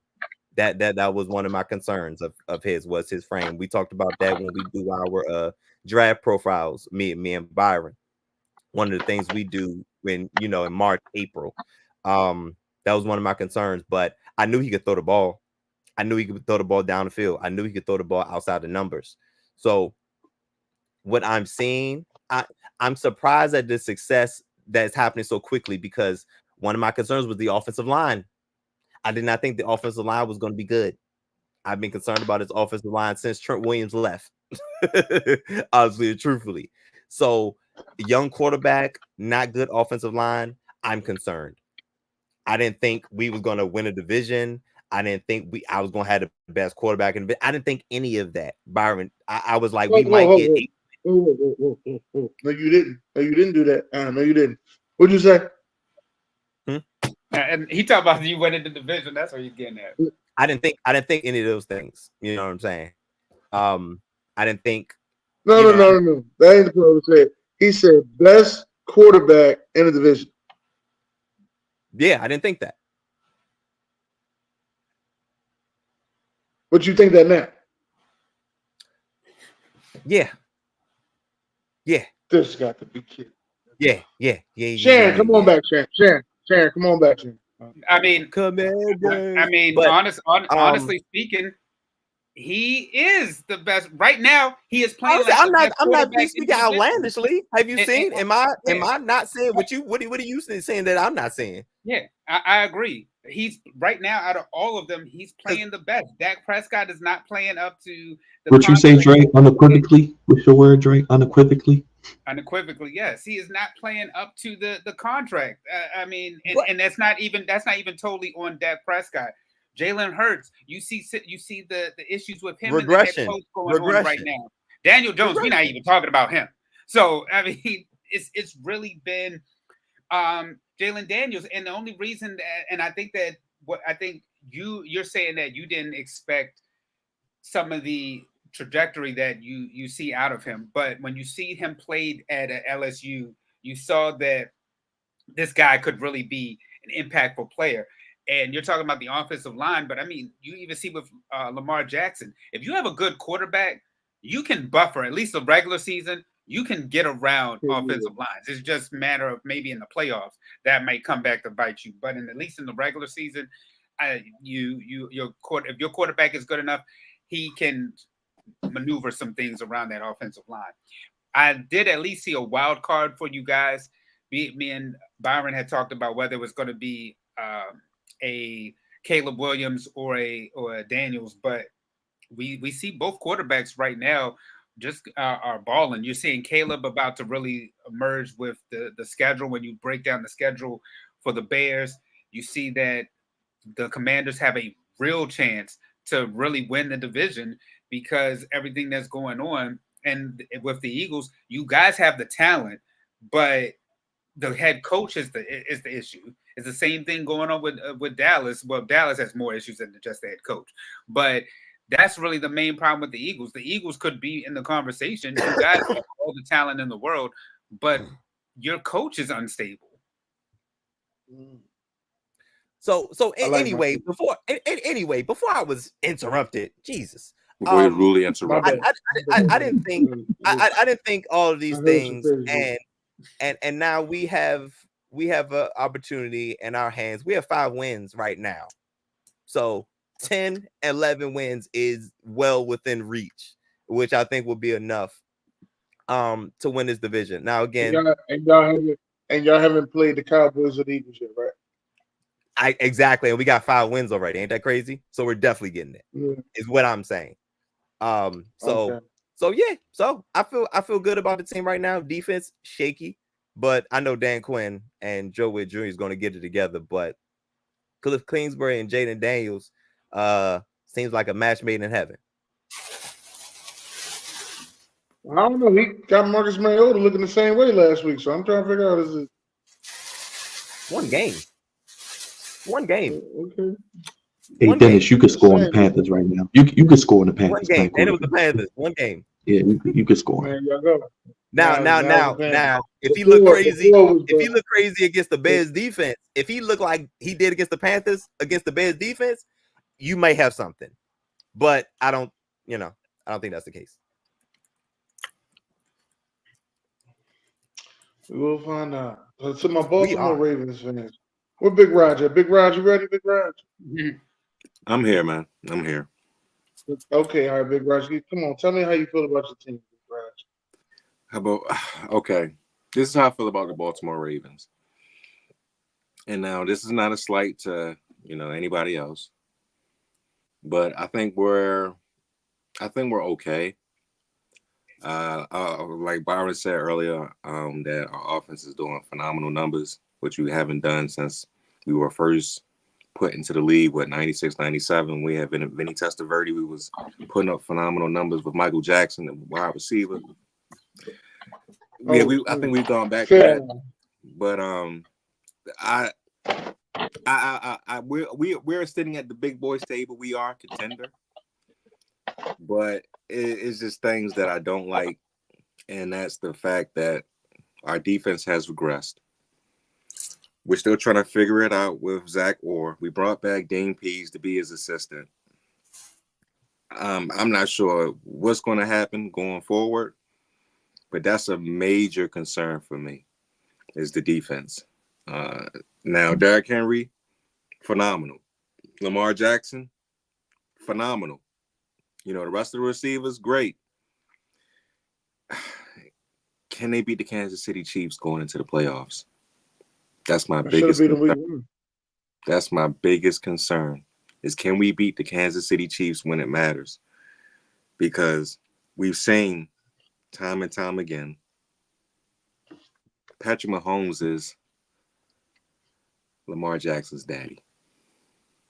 Yes, that's exactly what you're doing right there, Dennis. That's exactly what Lamar be doing to Patrick Mahomes. That's crazy to say out That's loud. exactly what he does. All the damn That's a good one. And I'm sick of That's it. wild. I'm sick of it. But yes, it's not even that he's playing good, because he hasn't thrown a touchdown since September. He's not. He hasn't thrown a touchdown since September, but yet he's in the MVP race. Got more interceptions than touchdowns, and he's in the MVP race. Both this boy, the Eli Manning of fucking Super Bowl runs, I don't know what it is. My biggest concern, though, for real, though, is can we get over the hump? I mean, because the Steelers is another team that we can't seem to beat. That's another team that we always seem to lose to all the time when it matters the most. TJ Watt's coming around the corner, hitting Lamar, fumbling, all this other type of stuff. It's like, bro, we've seen this story each and every single year. And it's like, can they get over the hump? It's like, we're past the regular season now. We already know what Lamar Jackson and the Baltimore Ravens are going to do in the regular season. We're going to have a good record. Lamar's going to probably be an MVP candidate. We're going to do this, that, and the third. We might make it to the, the divisional round or whatever. But can we get past the big teams is what I want to know. And that's the biggest test for this team right now. Can John Harbaugh actually coach a damn team when it matters the most? That we're past everything else. But we're on a good track right now. But we got to get it together, basically. In my eyes, TJ Watt is the best defensive player in football. So he's phenomenal. It's kind of hard to hold him down. TJ is a dog, a DOG. If we had the sound effects, Byron, you would play. But you know what I mean. He a damn dog. Okay. But that was my spiel. Okay, all right. Byron, how you feel about your Ravens? I think it's inevitable. We're heading towards a Kansas City, Baltimore AFC Championship game. You want to throw Buffalo in there? We beat them. You want to throw the Texans in there? I know Cravante. We love C.J. Stroud. Sharon, your Ohio State. He ain't playing like C.J. Stroud we thought this year. We talk about Patrick Mahomes. I think we need to talk about C.J. Stroud. Only 86 yards last week. I think the Texans are still learning how to be that team. Like, you can't crown them. They haven't done anything. The Steelers, they're going to be in the mix. But do you long term, and Sharon, this is a question for you, trust Russell or Justin Fields? Because you guys need another weapon. Because you can't just throw it up to George Pickens 14 times and he make one-hand catches in the playoffs. That ain't going to work. That ain't going to work. I'm just being honest. Mm-hmm. We know what's up. Those are the teams. I mean, who else in the AFC are you worried about? I mean, it's the Jets done. Whatever happens there. But they done. Thank you. I mean, Tua is one hit away. Like they scared to say. Tua is one hit away. I know Tyreek Hill is gallivanting. Oh, we back. Oh, we gonna do this. Fantasy football owners. No. Is it called a IR? It's called a Guardians cap, right? Is that what it's called? Yeah, I call it the bonnet. I call it the bonnet for men. No, that's not no damn bonnet, man. That look like the helmet from what was the helmet that I can't think of it. But that thing is too damn big though. It's too big. Oh, you talking about the practice helmet with the protection? Yeah, the Guardian cap. That's the big ass whatever that thing is. Well, Dre, how you feel about your Raiders, Eagles? Ravens. Kansas City Chiefs. We could be seeing a Ravens Eagles game, and I think at first when they both got that big contract, that was the Super Bowl we were hoping to see. But I honestly am starting to see that I think the Super Bowl is probably going to be out that AFC Championship game. I think that's going to be the big game because you get the two best quarterbacks in all of football in one conference right now. So I think, like Byron said, and plus it's so much. We talked earlier about wrestling and the storylines. Football and sports, period, have storylines too. I mean, right now you're wondering, will the Chiefs three-peat or will the Ravens finally get over the hump of the Chiefs? Because they've ran through every team. We talk about even last year, this year, they've just run through teams. Any team that we think about as good teams, gone through like somebody on Baltimore Street. I mean, you think about the Detroit Lions, who are the favorite right now for the NFC, obliterated them. Last year, the San Francisco 49ers went through them. The Buffalo Bills this year, like you said, ran through them. Who, everybody talks about it's supposed to be Josh Allen and Patrick Mahomes. No, it's just Lamar Jackson, Patrick Mahomes, and everybody else is like after that. So I think that that's the matchup that we're trying to see. And I think that the Ravens is like similar to Cody Rhodes. The Ravens have to finish the story. That's the bottom line of their season. If they do anything other than not go to the Super Bowl and not beat the Chiefs, then this was a failed season for them. So the Ravens have to do that. I think that they can do it. It's just a matter of just simply doing it at this point. But I think the trade deadline is going to be very important, Sharon. Now, if y'all go out there and get Cooper Kupp, or y'all go out there and get, I don't know, whoever the receiver may be, I don't know, that could help. But Byron, they also have to make the Ravens have to make a move. Everybody else around them has made it. Buffalo, they went and got Amari Cooper. You had the Chiefs go ahead and get D-Hop. And I'm not saying that offensively we need to make that type of move, but we do need something to combat that at this point. And we talked about whether or not it should be a pass rusher or somebody in the secondary, but you need somebody defensively because offensively you have your piece. You got Derrick Henry as that guy to be able to help Lamar Jackson open up that run and pass game. They need somebody to me on defense to be able to make some type of stops because Patrick Mahomes, we know he's going to be able to do his thing out there. We've seen Josh Allen, Joe Burrow. You need something to combat that to at least stop that offense enough so that way the Ravens offense can be in a position to score and be up. Once the Ravens are up, you see that they're able to run the football all over everybody at that point. But it's just they got to make a move. You can't have everybody else around you make moves and you didn't, especially in an era when everybody's saying in the Super Bowl era, in order to get over that hump, teams have made some type of trade within the regular season. Got to do something. Now, I am concerned about the Cincinnati Bengals. They play the Eagles this week. If they win this week, they'll be, I believe, 4-4. Yes. And I believe if they win the next week, they'll be 5-4. Then they come to Baltimore for a Thursday game. That is going to be key because the Ravens had no business beating the Bengals that game. We gave it away multiple times. And they had no business beating the Bengals. We see Joe Burrow is one of those guys. We talk about Mahomes and Lamar. Burrow is up there too. Jamar Chase, he whined about his contract. Now he's getting force-fed. T. Higgins, they can score. If they keep winning, I'm a little afraid of what they might do as well in the AFC because they can get hot. They're a streaky team. They can lose to the Patriots in week 1, then they can come out and play with the Chiefs. They barely lost to the Chiefs. They really could have beat. And on top of that, will be November 7th. We already know what's going to happen November 5th. So we're going to be quelling the country. Either 50% is going to be happy or the other 50% is not going to be happy. So the Bengals will probably be 5-4, and yeah, man, it's going to be an epic classic. I will be there in the house on that Thursday night football. Can't wait to go. But yeah, it's gonna be crazy to play them again because I already know they're gonna be, coming on strong like they always do. They always find a way, especially when Joe Burrow is healthy, to make a run late. Right. Because the Ravens schedule gets tough. It gets tough. They have like 4 or 5 games within like a month. Like they have a lot of games coming up. They got to go play on Christmas against the Texans. They got the Bengals and Steelers back to back. The Browns is not going to be easy tomorrow, people. I said it in my preview. They're going to be fighting in this game. The offense is going to be scoring 30 points. The AFC North games are different. It's going to be a tough game. So the schedule does get a little tougher. They got to play the Chargers, the Harbaugh. So it's a lot of tough games coming up. Denver is coming here next week. Denver is a playoff caliber team. It's not going to be easy for the Ravens. So we'll see. Yeah, good defense. You're right.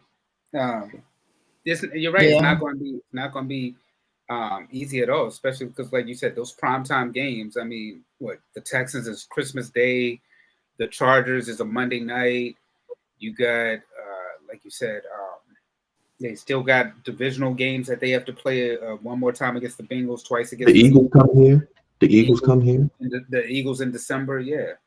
And you're right, that Browns game could be a trap game because last year the Browns beat us, and that was a game I think they overlooked. I forgot who they were facing the following week, but I think that was even though it was a divisional game, I think the Ravens kind of overlooked it. And then you also saw the emergence of Deshaun Watson last year, and before the injury, who had a really good game against the Ravens.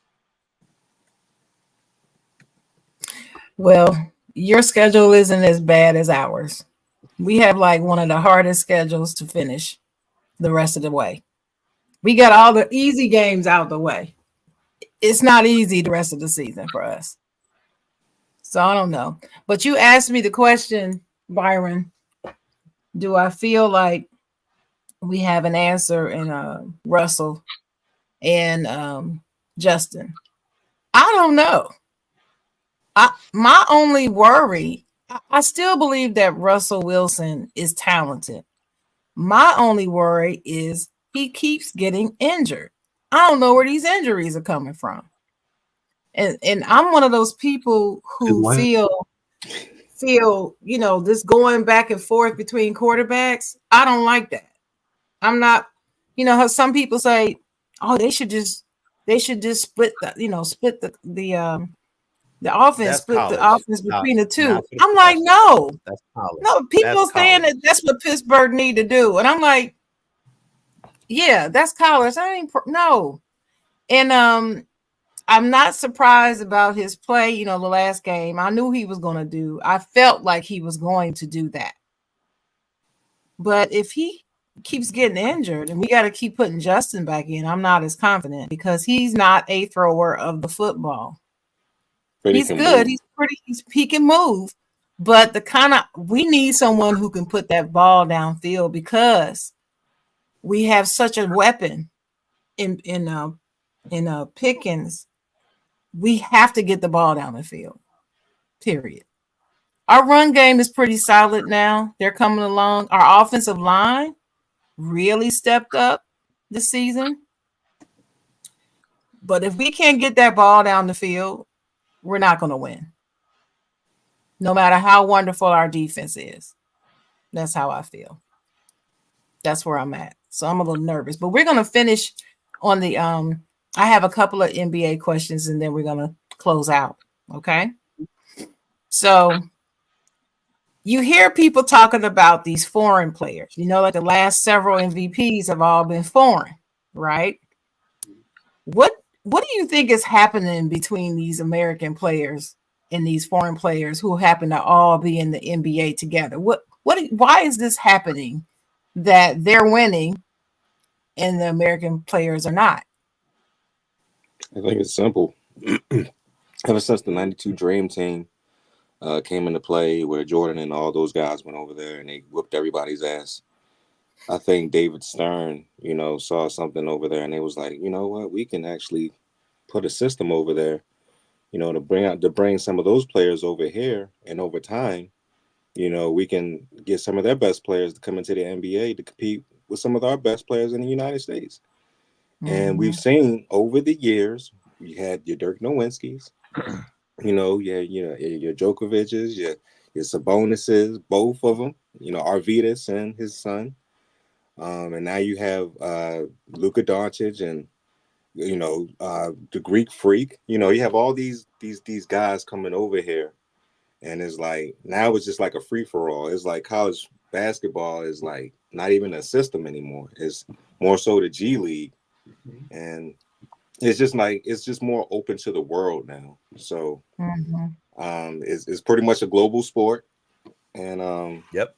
we like we've seen the growth of it. And of course it all comes down to one thing and one thing only. It's the money. And if the money is good, they're gonna definitely try new things. And that's what the NBA has done. To its credit though, I think they've done it the right way. So I go ahead, think it's my bad, Dre. I think it's because international players, generally speaking, are more fundamentally sound. In America, in the United States, our young brothers that's come from the slums or come from not the best backgrounds and all that, they get a lot of money, and it turns into, oh, I gotta create a brand. That's the thing right now. Young kids are coming out right now, and they're about their brand. They're about making money for their brand, and it's not about the sport anymore. We're getting further and further away from the sport, and I feel like international players don't have this Americanized mindset. They're about playing whatever sport they playing, and they about being the best at that sport, honing in on their craft. And I feel like in America, the athletes have gotten away from that. Like this NIL deal is killing college football. Absolutely killing college football right now, because now in college football, it's like free agency.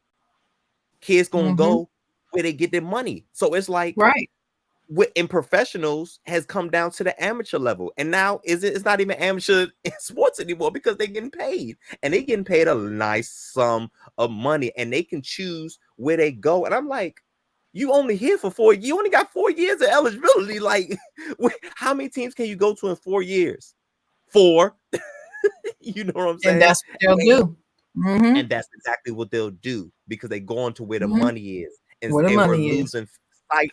And we're losing sight of the sport. Yeah. And I think in international players, a lot of them been playing pro level ball since they was 15. Right. And they've been playing with big boys 15 and 16, and they just honing the craft, getting there, getting better and getting better and getting better. By the time the Greek Freak put on some weight, by the time Luka came to the sports, it was crazy. And Luka plays very slow. Watching Luka, it's like, yo, how is he able to drop 40 points so easily? He not doing nothing fast. He not doing nothing sexy, but he gets his shot off, and can't nobody stop him. Can't nobody, and a because he's still doing it right.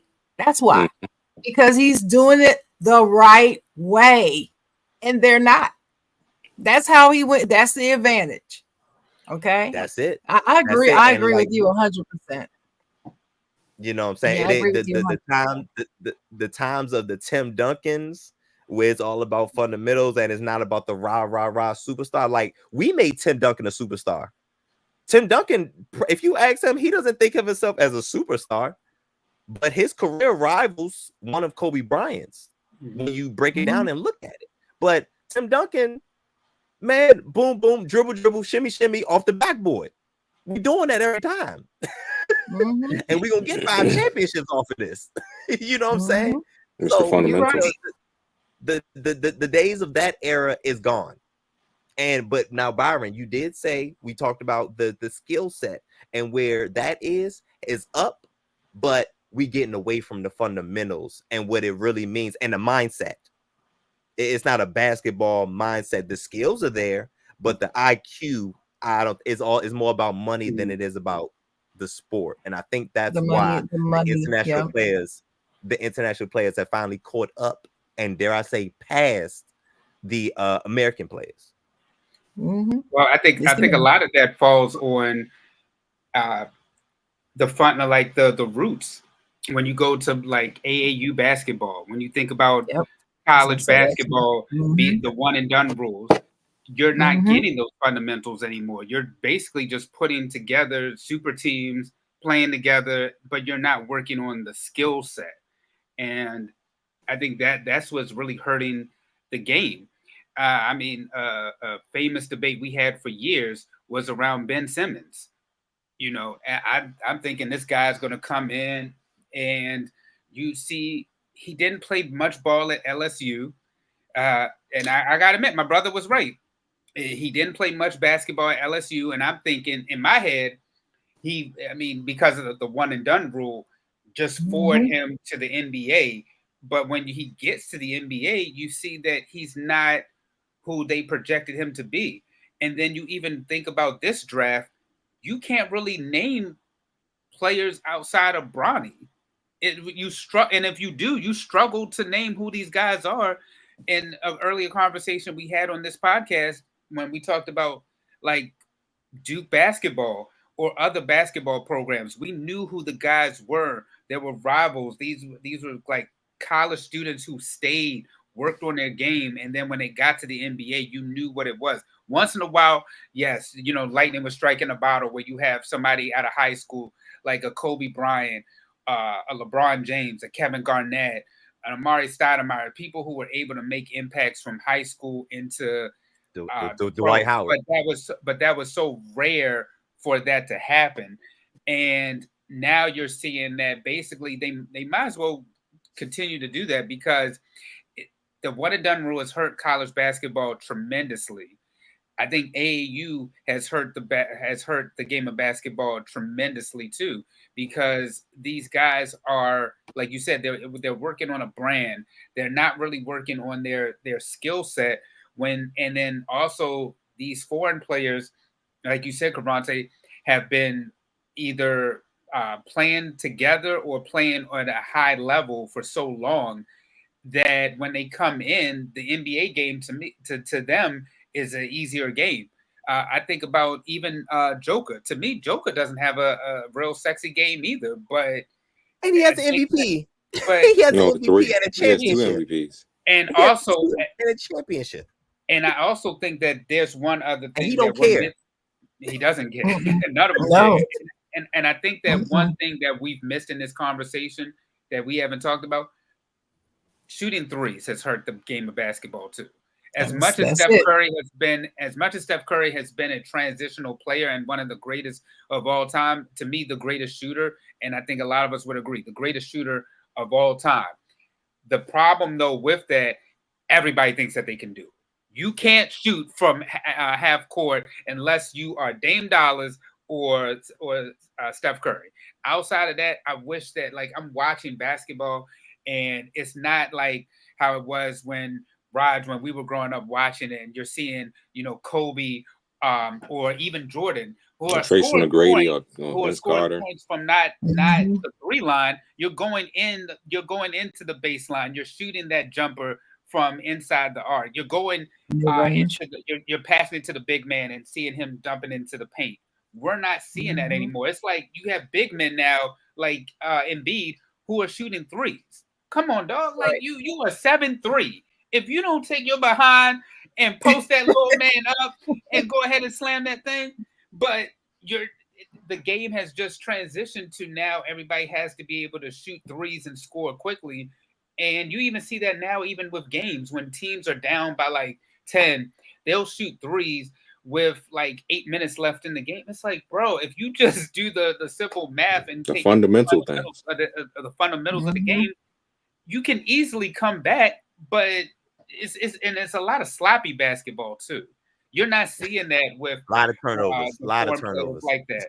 And then if you do see sloppiness, they're called out on it, and then they work on it. Somebody like a Luka, you know, who like in the in the finals who didn't play up to his potential, but now you're seeing that you can tell somebody like a Jason Kidd, who's probably been on his ass working with him throughout the offseason. And I bet you that the Dallas Mavericks are going to be that one of those teams either back in the NBA Finals or close to it. And you might see Luka as MVP because you have a coach like a Jason Kidd who's a fundamentally sound player as well, getting on these type of players. But that may be the reason why a team like OKC may not make it as much, because you're seeing too much three basketball. And I think that that's one of the problems to me with the Los Angeles Lakers, when you have two men like LeBron James and Anthony Davis who need to worry about shooting within the arc as opposed to outside the arc. Well, I think I've been watching the Lakers games. They've been playing really good basketball. So, but I think that's slow. I think two parts though. I think it's because of their coach. Because I think they're playing. I think they're playing hard for their coach. But I also think that having a guy who was a player as their coach helps them too. Because I mean, Darvin was too. Darvin was, but I think it's more modern because recent. He was a recent player. He was more recent. So I think, and then I think he understands the game, what it's transitioned into. You see it with the spacing, Dre. They have the spacing. He's using LeBron and AD. He's playing through AD, like you said. The big man is simple, people, and that's why I like the Boston Celtics. Joel Mazzulla, he ain't taking no BS as a coach. He don't care if you Jason Tatum, Jaylen Brown. If you're not hitting a shot, he gonna yank you out the game, and he's gonna put one of those backups in, Pritchard, Hauser. These white boys with no athleticism, but they're gonna come in, play fundamentally sound, D you up, do what they ask of, and then he's going to put his stars back in. That's why they are a well-oiled machine, and you saw that on Tuesday. They made like 33s. They just playing fundamental basketball. Hey, I'm going to pass it. I'm going to keep passing the ball. Nobody's holding the ball for more than 3 seconds. It's the 3-second rule. If you hold the ball for more than 3 seconds, you're doing too much. Well, see, this is how I feel about the Lakers. This is the first time I've ever seen LeBron do what a coach told him to do. I've never seen this before. I've never seen this LeBron. Never. I've never seen it. Been following him since high school. I saw him follow what the coach said in high school, but since he's been a pro, he has always felt like he's known more than everybody on the court, including the coach. You did so somehow, huh? Even with Ty Lue, you felt like that? Oh yeah, I do. This is part of the reason why they had their issues behind the scenes. See, everybody thought it was all love between Ty Lue and LeBron. No, it wasn't. That's why Ty Lue ended up getting sick, having to sit out so long because of the stress of dealing with his dumb ass. That's what it was. And I'm speaking as a person who loved LeBron from day one, but I swear I am sick of him. I am so sick of him. So my last question, it just leads me to my last question. Should he retire? Like now? Should he retire? He got everything he wanted. He done played with his son. All right. So after this season, can he please just ride out into the sunset and leave us alone? Please. Can he please do that? He should. No. Because I really believe that some fans are experiencing LeBron fatigue right now. I do. And it's affecting, and this is the reason why I say I watch a whole lot of podcasts, right? And I hear people saying it. And even some of them are LeBron fans, and they're even sick of him. I can tell you, as Lakers fans, we really sick of him.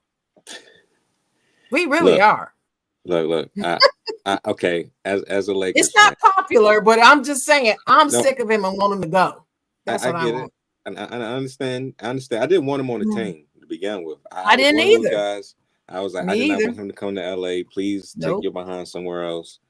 But as the years went on, and as he actually won a championship, even though it was a bubble championship, it's still a championship. Mm-hmm.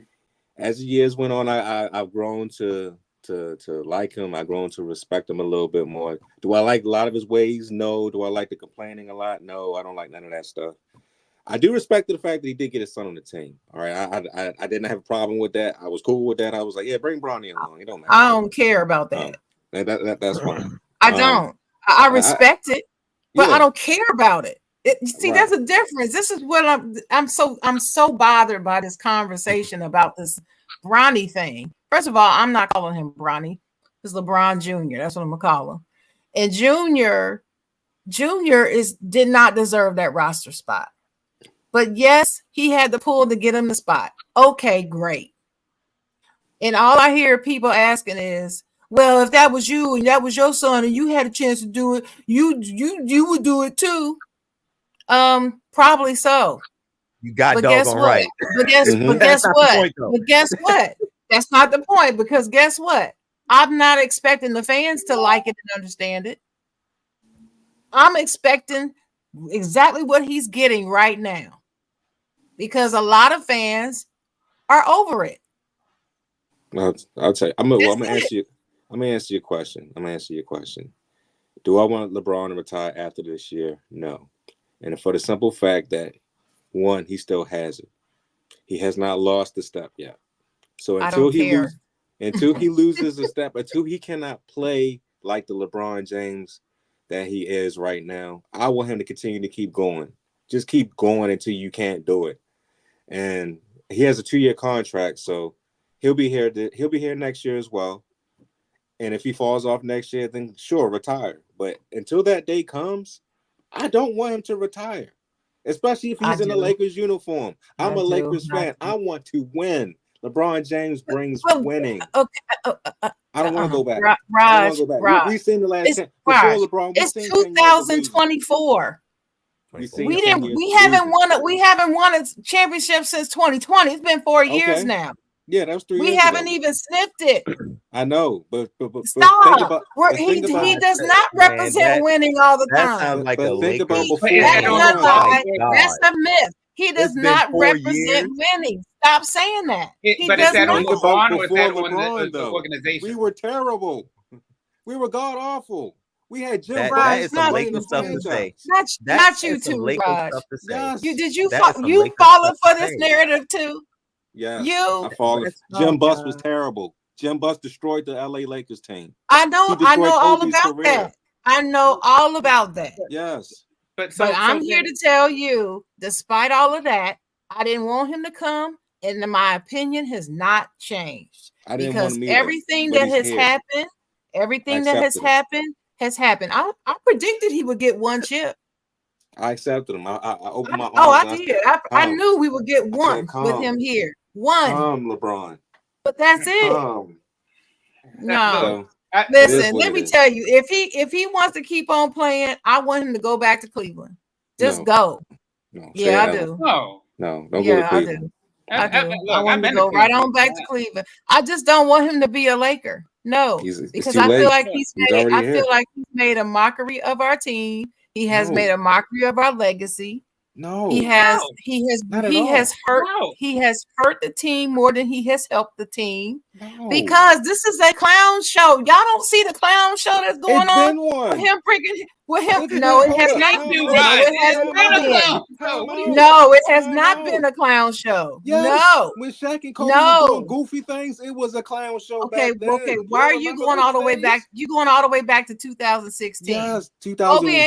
Kobe ain't been on the team since 2016. So we can stop talking about what happened before 2016. I'm not talking about all that. I'm talking about what has happened since this dude has been on the team. That's what I'm talking about. When he joined the Lakers, and we had those young players who were improving. That's how you grow a team. Nah, get him out of here. Get him out of here. No. Get them young boys up out of there.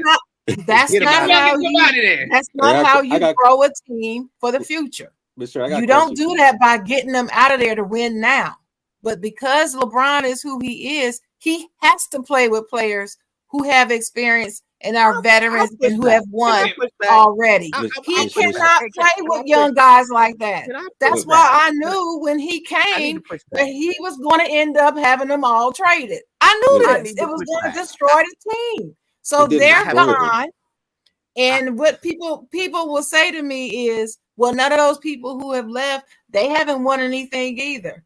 Okay. But that doesn't mean that together that they wouldn't have. They're also not all on the same team. It's not like you took 6 players from the Lakers and put them all on one team to keep playing together. No, you busted up the chemistry because you sold out to this dude and his style of play. And you know that every player that comes to the Lakers has to play to his style of play. He has to have the ball. So everybody else's game falls off. That's what happened. The only reason why that they won that chip in 2000 is because of the bench. Who does that sound like? Because of the bench. It was because of AD, and the bench. Who does that sound That's like? who won that game. He didn't even deserve MVP of the finals. He didn't deserve that. You know who you're talking about right now? You're not talking about LeBron James. You're talking about the guy before him. That sounds like Kobe. No, it does not. Everything you just said sounds like Kobe Bryant when he let Shaq go. No, not at all.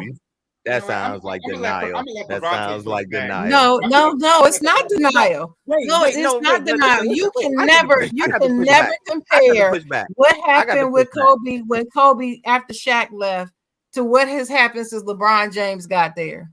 It sounds like the same situation. No, it's not. Outside looking in, because they did not have to play the Kobe's game at their expense. See, the other players have to play the LeBron's game at their expense. There's a difference. It's the same. I don't think so. It's I don't not think the same. It can't be the same. Listen, by definition, it can't be the same. What LeBron did, what LeBron did, it was a little bit unconventional, but the Lakers have never developed young players like that. Never, ever. The Lakers have always gotten some form of a superstar in every decade, every era. The Lakers have always got one superstar. Now they did draft one, Magic Johnson, Kobe Bryant, but Shaq, Wilt Chamberlain, Kareem, they've always gotten somebody. Because it's LA, it's the Showtime, it's La La Land, it's the Lake Show. So you do know I know this, right? You do know I know this fact, right? You do know I know. Why are you surprised at what LeBron did? Why are you blaming LeBron? Because the Lakers, he's only done what the Lakers have always did. So why are you surprised? No, he didn't. No, the Lakers did not always do it this way. Yes, we did. Yes, we have. And that's you just said no. You just said it was unconventional. Did you not just say that? But I'm did saying, you not just say it was unconventional? The overall result is the same. Yeah. Yes, LeBron did it his way, gotten all them players out so quickly, but the Lakers have always had a superstar, and we gravitated to that superstar. You do things with that superstar. Oh, okay. So then, okay. To your point, let's just say for a minute you're right. You're not, but let's just say you are. So after they won that 2020 championship, what happened in 2021 and 2022 and 2023? What happened? Anthony Davis got hurt. That's what happened. You're not gonna be on top. And LeBron got hurt. So now it was just because of AD. You see what you guys are doing. You're doing the very thing that I'm sick of. Why I want him gone? Because anytime they're successful, it's because LeBron James was there. But anytime we're not, it's somebody else's fault. Somebody else caused it. That's Sharon. That's sports. Period. Because even when you look at, it's not. I'll give you an example in the NBA. Watching sport. I've been watching sports since 1975. I'll give you an example in the NBA within the West. Jawn Morant. When Jawn Morant got hurt, you saw like the trajectory of the Grizzlies, what they were about to do. He gets hurt, that team got depleted. You need a superstar with you, and then you see you at least need everybody needs some type of help. Jordan even needed help. This is a whole biblical But see, thing. you're not addressing what I'm saying. You're not addressing what I'm saying. That's why I'm trying to stop you, because I realize you need somebody like that. I realize that, but we didn't need him. We didn't need that one. We did not. But he wanted to come because, like I said, did more harm than good. I can't help you see it. You ain't got to see it, but I know I'm right. Because we're not blind witnesses over here, but even Kobe with that young team, Kobe couldn't even help these young boys.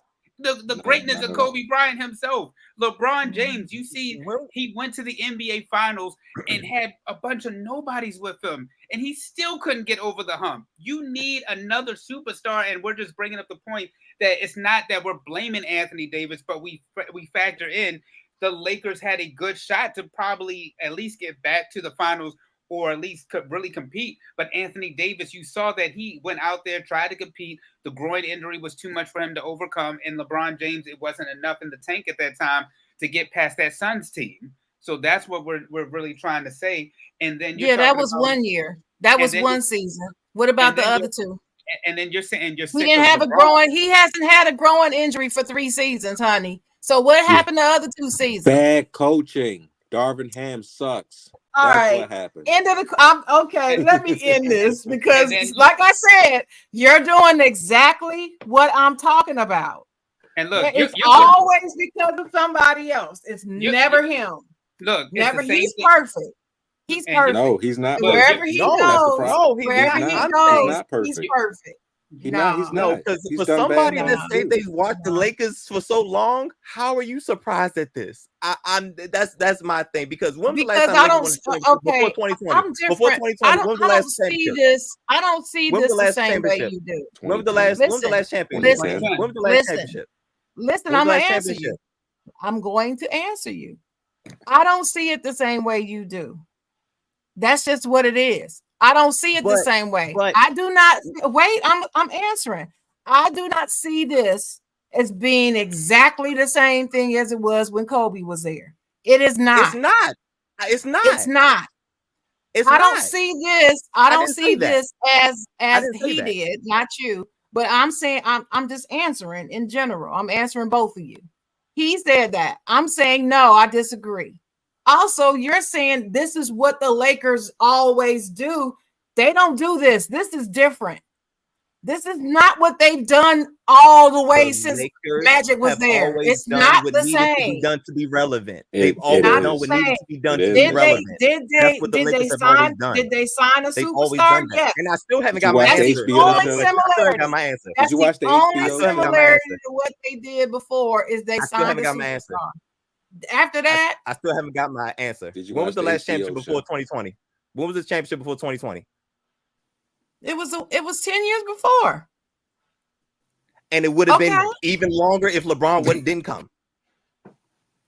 Yes. Not necessarily. Not necessarily.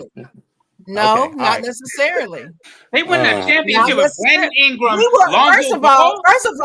First of all, we will never know because they got rid of everybody. We do know Brandon Ingram can't get out of the first round. Lonzo Ball can't stay healthy. Who is he playing with? Who is he playing with? Zion Williamson, who can't stay healthy either. Zion ain't been Zion since he's been in the league. He ain't been Zion. He's too busy. When has Zion been Zion? It's okay. It doesn't matter. Black, white, Puerto Rican, Jewish. I don't care what the bitches are. What I'm saying is he ain't been him since he's been in the league. Who has he played? I keep saying this to people. They always want to use the excuse. All the ones that got rid of them can't get out the first round or they can't make the playoffs. So they're not playing together. So you can't use that as justification and to negate what I'm saying. Okay, they're not playing together. They're on different teams. So this is what you wanted. You wanted LeBron to keep every of those young guys there and just grow with them and win with them. No. I wanted him to stay his ass in Cleveland. That's what I wanted him to do. That's not what you said. That's not what you said. That's not how you build a team. You said it's not how you build a team when the Lakers have never built a team like that. It's not. I wanted him to stay in Cleveland. But the Lakers have always done that. Always. Sharon, listen, always. Kobe got traded there. You had Shaq who came in off. You're not hearing what I'm saying. You're not hearing what I'm. You're not listening. Yeah, you're not hearing what I'm saying. Baylor. They couldn't win. I did not. You keep naming all these people. I know the history of the Lakers. You ain't got to run that down to me. I know. Why are you surprised? But what I'm saying to you, I did not want him. I know you didn't. I didn't either. Superstar. Somebody didn't else. either. Wait a minute, Sharon. But not him. Wait a minute, Sharon. know. Who would you want then? Because at that time, Okay, the no. Lakers were able to get Anthony Davis in the trade. They were talking about getting Kawhi Leonard, who has not seen a basketball court since the Toronto Raptors. No, I didn't want Then him either. then So I'm you glad had he didn't. I'm glad he didn't come Who too. did I you didn't want want? Did him you? either. Yeah, that's the good. That's It the didn't question. matter. That's the question. You got Who did KD you want? out there who can't make up his mind about whether or not he's supposed to be greater than LeBron or he's supposed to be just LeBron a was the second only one that coming. was available Yeah. and that It's wanted to LeBron come. thank you. LeBron was Who available. did you want, Miss Sharon? Who did you I want? didn't want him. Who It's else not did about you who want? I did want. I did not want him. But Who did And I you wanted want? them, and I wanted them to grow their team until the next season. I did not want them to get us They to don't the do So start you that. that wanted no season. one. You They want to don't keep do losing. that. That's what you How you want. Not want something that. they never No, done? I did not. No, I did not Yes. want to keep losing. That's what it No, sounds like to me. no. But I'm a patient Laker fan. I'm I not. care about no, the wait, team. wait a minute. I'm patient. a team That's not a girl. thing. That's That's not a the thing. issue. That's I'm not. a That's not a team thing. never been girl. a I thing. am not a Patience has player never girl. been a I am thing But a with the team That's Lakers. not a girl. thing. But that's the That's not a issue. That thing. sounds The like the Lakers have Wizards. There's no such never thing as The Wizards been are decent patient. Lakers the fan. That's not a Lakers. thing. The Lakers or the city of LA have no time for patience. None. Why do you think Never. that? Why do you think that they're on USC? The Dodgers, The they Dodgers, don't have time. Like as Lake the as Rams, the going to Rams, the Rams, the the Rams, the Rams, Rams. everything in LA is microwaved. The Dodgers, now that they got Otani, sky's the limit.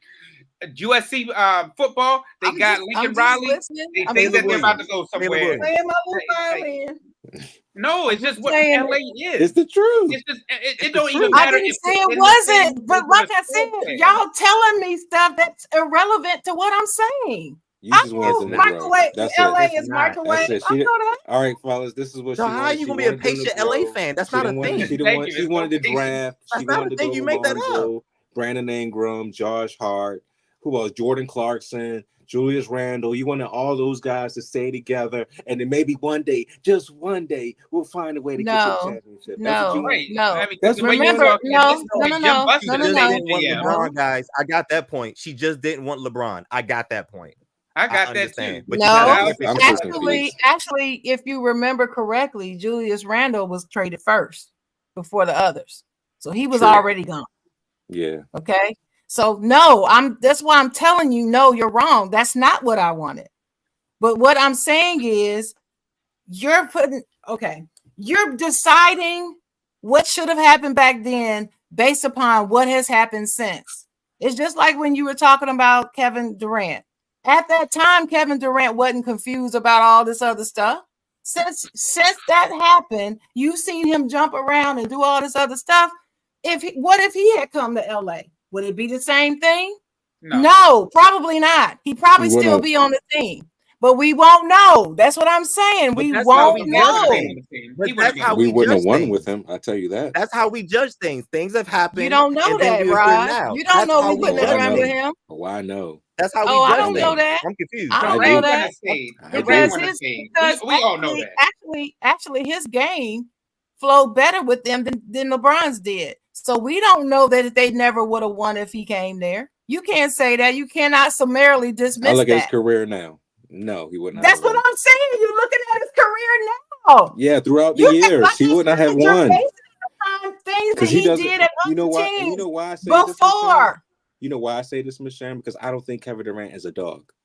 I think he's a great player. I don't think he's a I dog. don't think he needs to be to I win. think he does. He does. He needs dogs around In him. LA, you absolutely do. He In needs LA, dogs yes. No, around I him. That's why he went to didn't. Golden No. State. Okay. That's why he went to I'm Golden not State. saying that you don't need dogs at all. I said he doesn't need to be a dog to win.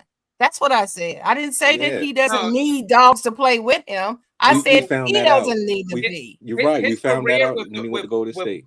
Brooklyn, It had to be the a dog. New York media ate him. That's right. That's why it worked. That's why it worked, Raj, because he didn't have to be the dog there. Exactly. That's exactly why it worked. Exactly. So if he would have came to LA, who was the dogs? Who would have been the dogs? Exactly. Not the first season.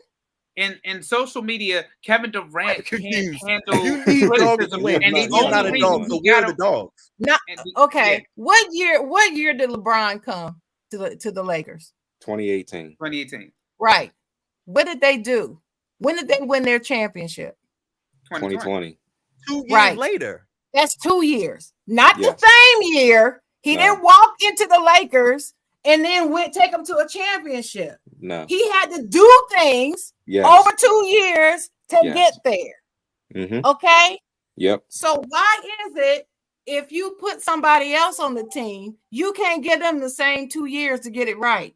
Because they're not LeBron James. They don't have to be. He ain't the only goddamn player in the league. He is. He's the only one that got the only pool one. that he got. He's the only one that got his He team is. up.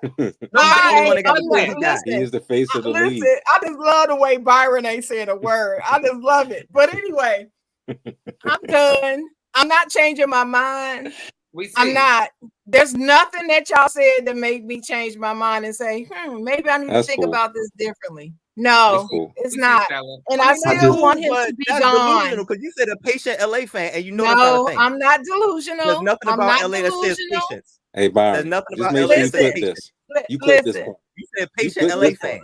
You said patient LA. That's not pretty been bookmarking. He been over there bookmarking, looking at the time to see when he needs to go back and click. I already know what he's doing. It's never ending. I'm always working. Always working. I just think it's two sets of Lakers fans. I think it's fans that accept LeBron and there's some fans that just won't. I just think that's what it comes down to.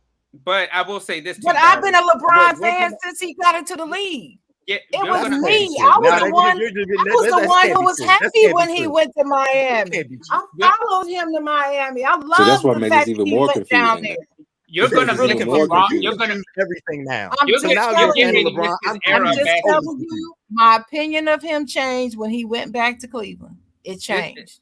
This era of basketball, you're about to miss LeBron, KD, and Steph. You don't have much time with them. You saw them in the let me say something about that, Dre. You know, people are always talking about you're gonna miss LeBron when he's gone and all that stuff. We probably will. But I'll get over it. I missed Michael Jordan when he left. I missed Kobe when he left the game. I missed Kareem when he left the game. I missed Dwayne Wade when he left the game. Because he's one of my favorite players. Mine too.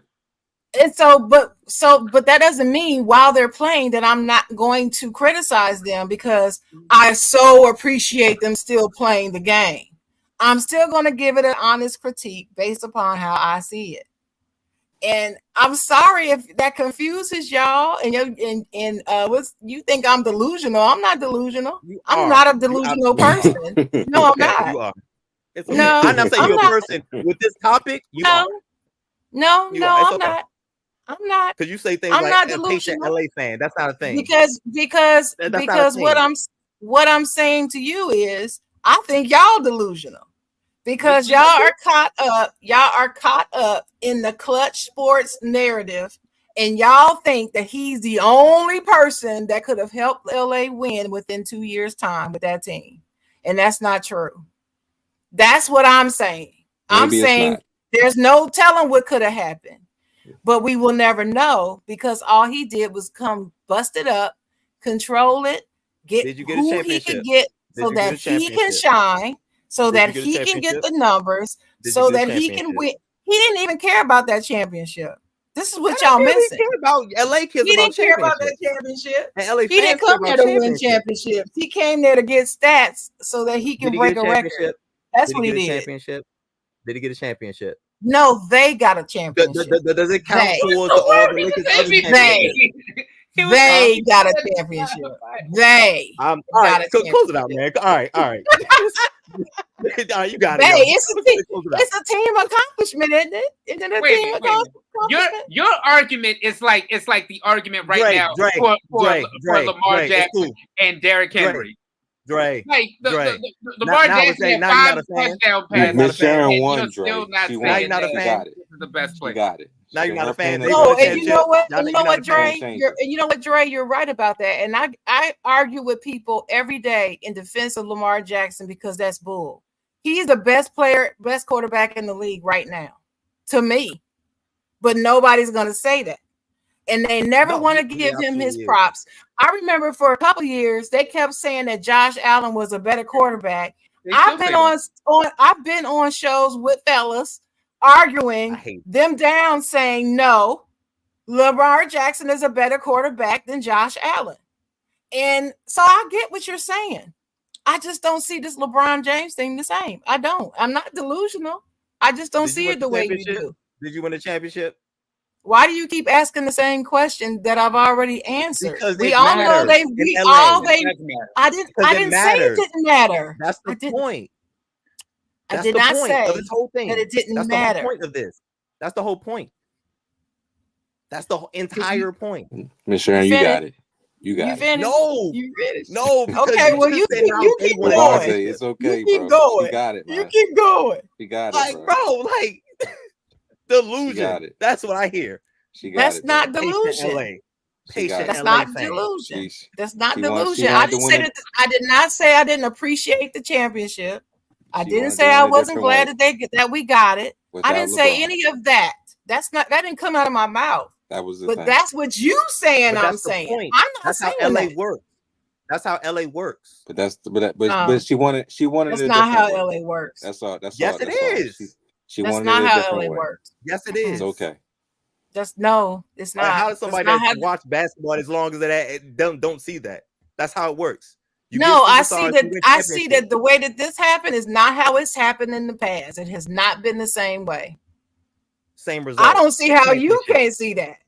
Same result. I mean, you might be right to a certain extent. You might be right. No. It's slightly different, but the championship is what matters. Yeah, winning is what matters. Okay, but you're not going to get any argument from me that it's the championship that matters. You're not getting that argument from me. I don't understand. I'm just telling you, I did not like the way it went down. I don't like it. And in the process, we have a banner, right? We got the banner. That's great. But in the process, what has happened to the Lakers' legacy? How are we looking right now? Every time. You don't win forever. It happens after every time. When Shaq left, Kobe had to rebuild. Every year, you're not going to win basketball every year. You're not going to win every year. I didn't. This is not about winning. You're not listening to me, dear. What do you mean? I'm talking about the winning. That's what sports is. Oh my God! You winning. Sports not about winning. I'm sorry. Sports not about winning. I didn't say that. That's not what I said. You putting words in my mouth. That's not what I said. No, because that's what it's about. We're talking about. It is about winning. It's about winning. Cool. You're right. Okay, cool. It's won about a championship. But for you don't care how you get there. All you care about is winning. She cares about what it looks like, the aftermath, what happens to the team afterwards or during. You don't care as long as they win. I'm not saying about me. I'm talking about LA. But what I'm saying, what I am saying is, I care about the team. That's not what I'm saying. I said that's how LA works. That's how LA works. Because the Rams just did it. I care about the team, and I care about their legacy. Well, let me tell you what I care about. Let me tell you what I care about, because the legacy hasn't changed. It's almost that time for me to roll up out of here. But let me tell you what I care about. I cared about this. Okay, I didn't want LeBron to begin with. Okay, I did not want him, but I accepted him, and he's actually stayed longer than what I thought he was going to stay. I thought he was only going to be here for a little bit. He actually ended up being here for a lot than a little bit, and I'm happy about that because 6 he keeps years. the team competitive. He kept the team competitive. That's all I really want is them to compete. So I'm not mad. No, you want them to win. No, I was just told no. It's not being competitive. It's winning. We did win. That's the same thing. Once. You have to be competitive to win. He's been here 6 years. No, but if you have a competitive team, that means you have a shot to win every year. That's not sports. You're not going to win every year. See, winning matters, right? Winning matters, right? Lamar has been the same. I did not say that we were going to win every year. I didn't say that. But you're saying, what about you? Saying he won one championship? You know how long it takes people to win I know. championships? Thank you, Rod. Yes, I do. But you guys don't care about how long it takes to win championships, except for when somebody like me comes along and says he shouldn't have traded Elvis Cooper away. All of a sudden, Rogers made a good point. Rogers made a good point. What he said. No, I heard what Rod said. I'm talking about what Pravante just said. No, that's what I'm talking about. I'm not talking about what Rod said. I agree with what Rod said. Well, what Rod said is different though, because in football you can wait it out, but when Pravante is saying when it comes to Laker basketball, they don't have the time in LA to be sitting around and marinating anything. All I'm you saying, microwave that son of a bitch. That's what he What said. what we've been doing since 2020? We've been marinating. And think about it, Miss Sharon. What about We've been marinating. That's all I'm saying. Because he didn't win, right? Because he didn't win. You cannot say that LA fans do not have time to sit and marinate when we've been marinating for 4 years. You can't and win then every say, year. well, no, it takes more time. Look at USC every year. Make up your mind. You can't have it both ways. You cannot have the same rebuttal. What is both ways? Look at You're USC not gonna win football. every year. Look at the Rams. You don't have the Dodgers. They get on the Dodgers all the time because they don't win. They won that. I know. I know. know that. I'm a Dodgers fan as well. So yes, I know that. And they do the same thing. All I got. This all my LA last teams thing. do the same thing. This is my last thing. Because it's LA. Just be proud of the ring that you got. Thanks. That's pretty much. I am. I'm very proud of it. And as a matter of fact, Raj, when people say it was just a bubble ring, I always say no, it wasn't just a bubble ring. It's a ring, and it matters and it counts. So yeah, I'm very proud of it. I felt like that team was one of the better Laker teams that we've had in the past 20 years or so. One of the better. And I felt like it was the most balanced because the bench was so powerful. And then that next season, that off season, they let half the bench go. I never understood that. Trust me, we could have run that back and won again in 2021. I wish Rondo and Dwight Howard from that team definitely would have came back because exactly those are the first two.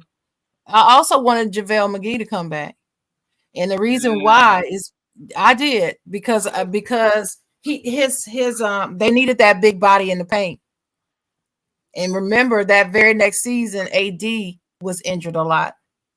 And we didn't have a big person to fill that gap because AD kept going down. If we had both of them, they could have shared the duties because, they're not no spring chickens anymore. So they could have had, both of them fill that role. And we at least would not have gotten thrown around in the paint like we did that season. So that's what I'm saying. I know y'all don't understand what I'm saying. You think I'm delusional and crazy, but that's okay. I still love y'all. We love you too. We still love you. I still love y'all, and I'm gonna be watching you Monday. I can't wait. There it is. we love you too, even though you're a Steelers fan. Well, I love y'all no matter what team you like. Okay. Is Washington? Washington is a team I hate more than any team in the NFL. Washington and New England.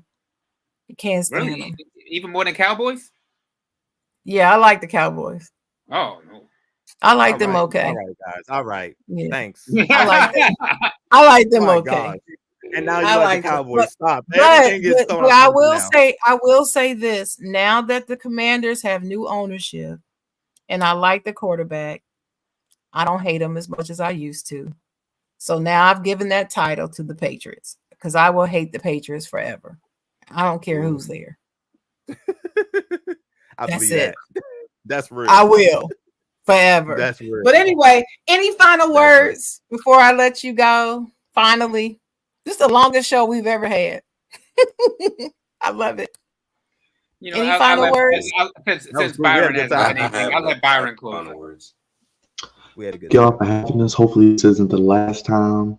Miss Sharon, we appreciate the support. Of course, we want to have you back on our show.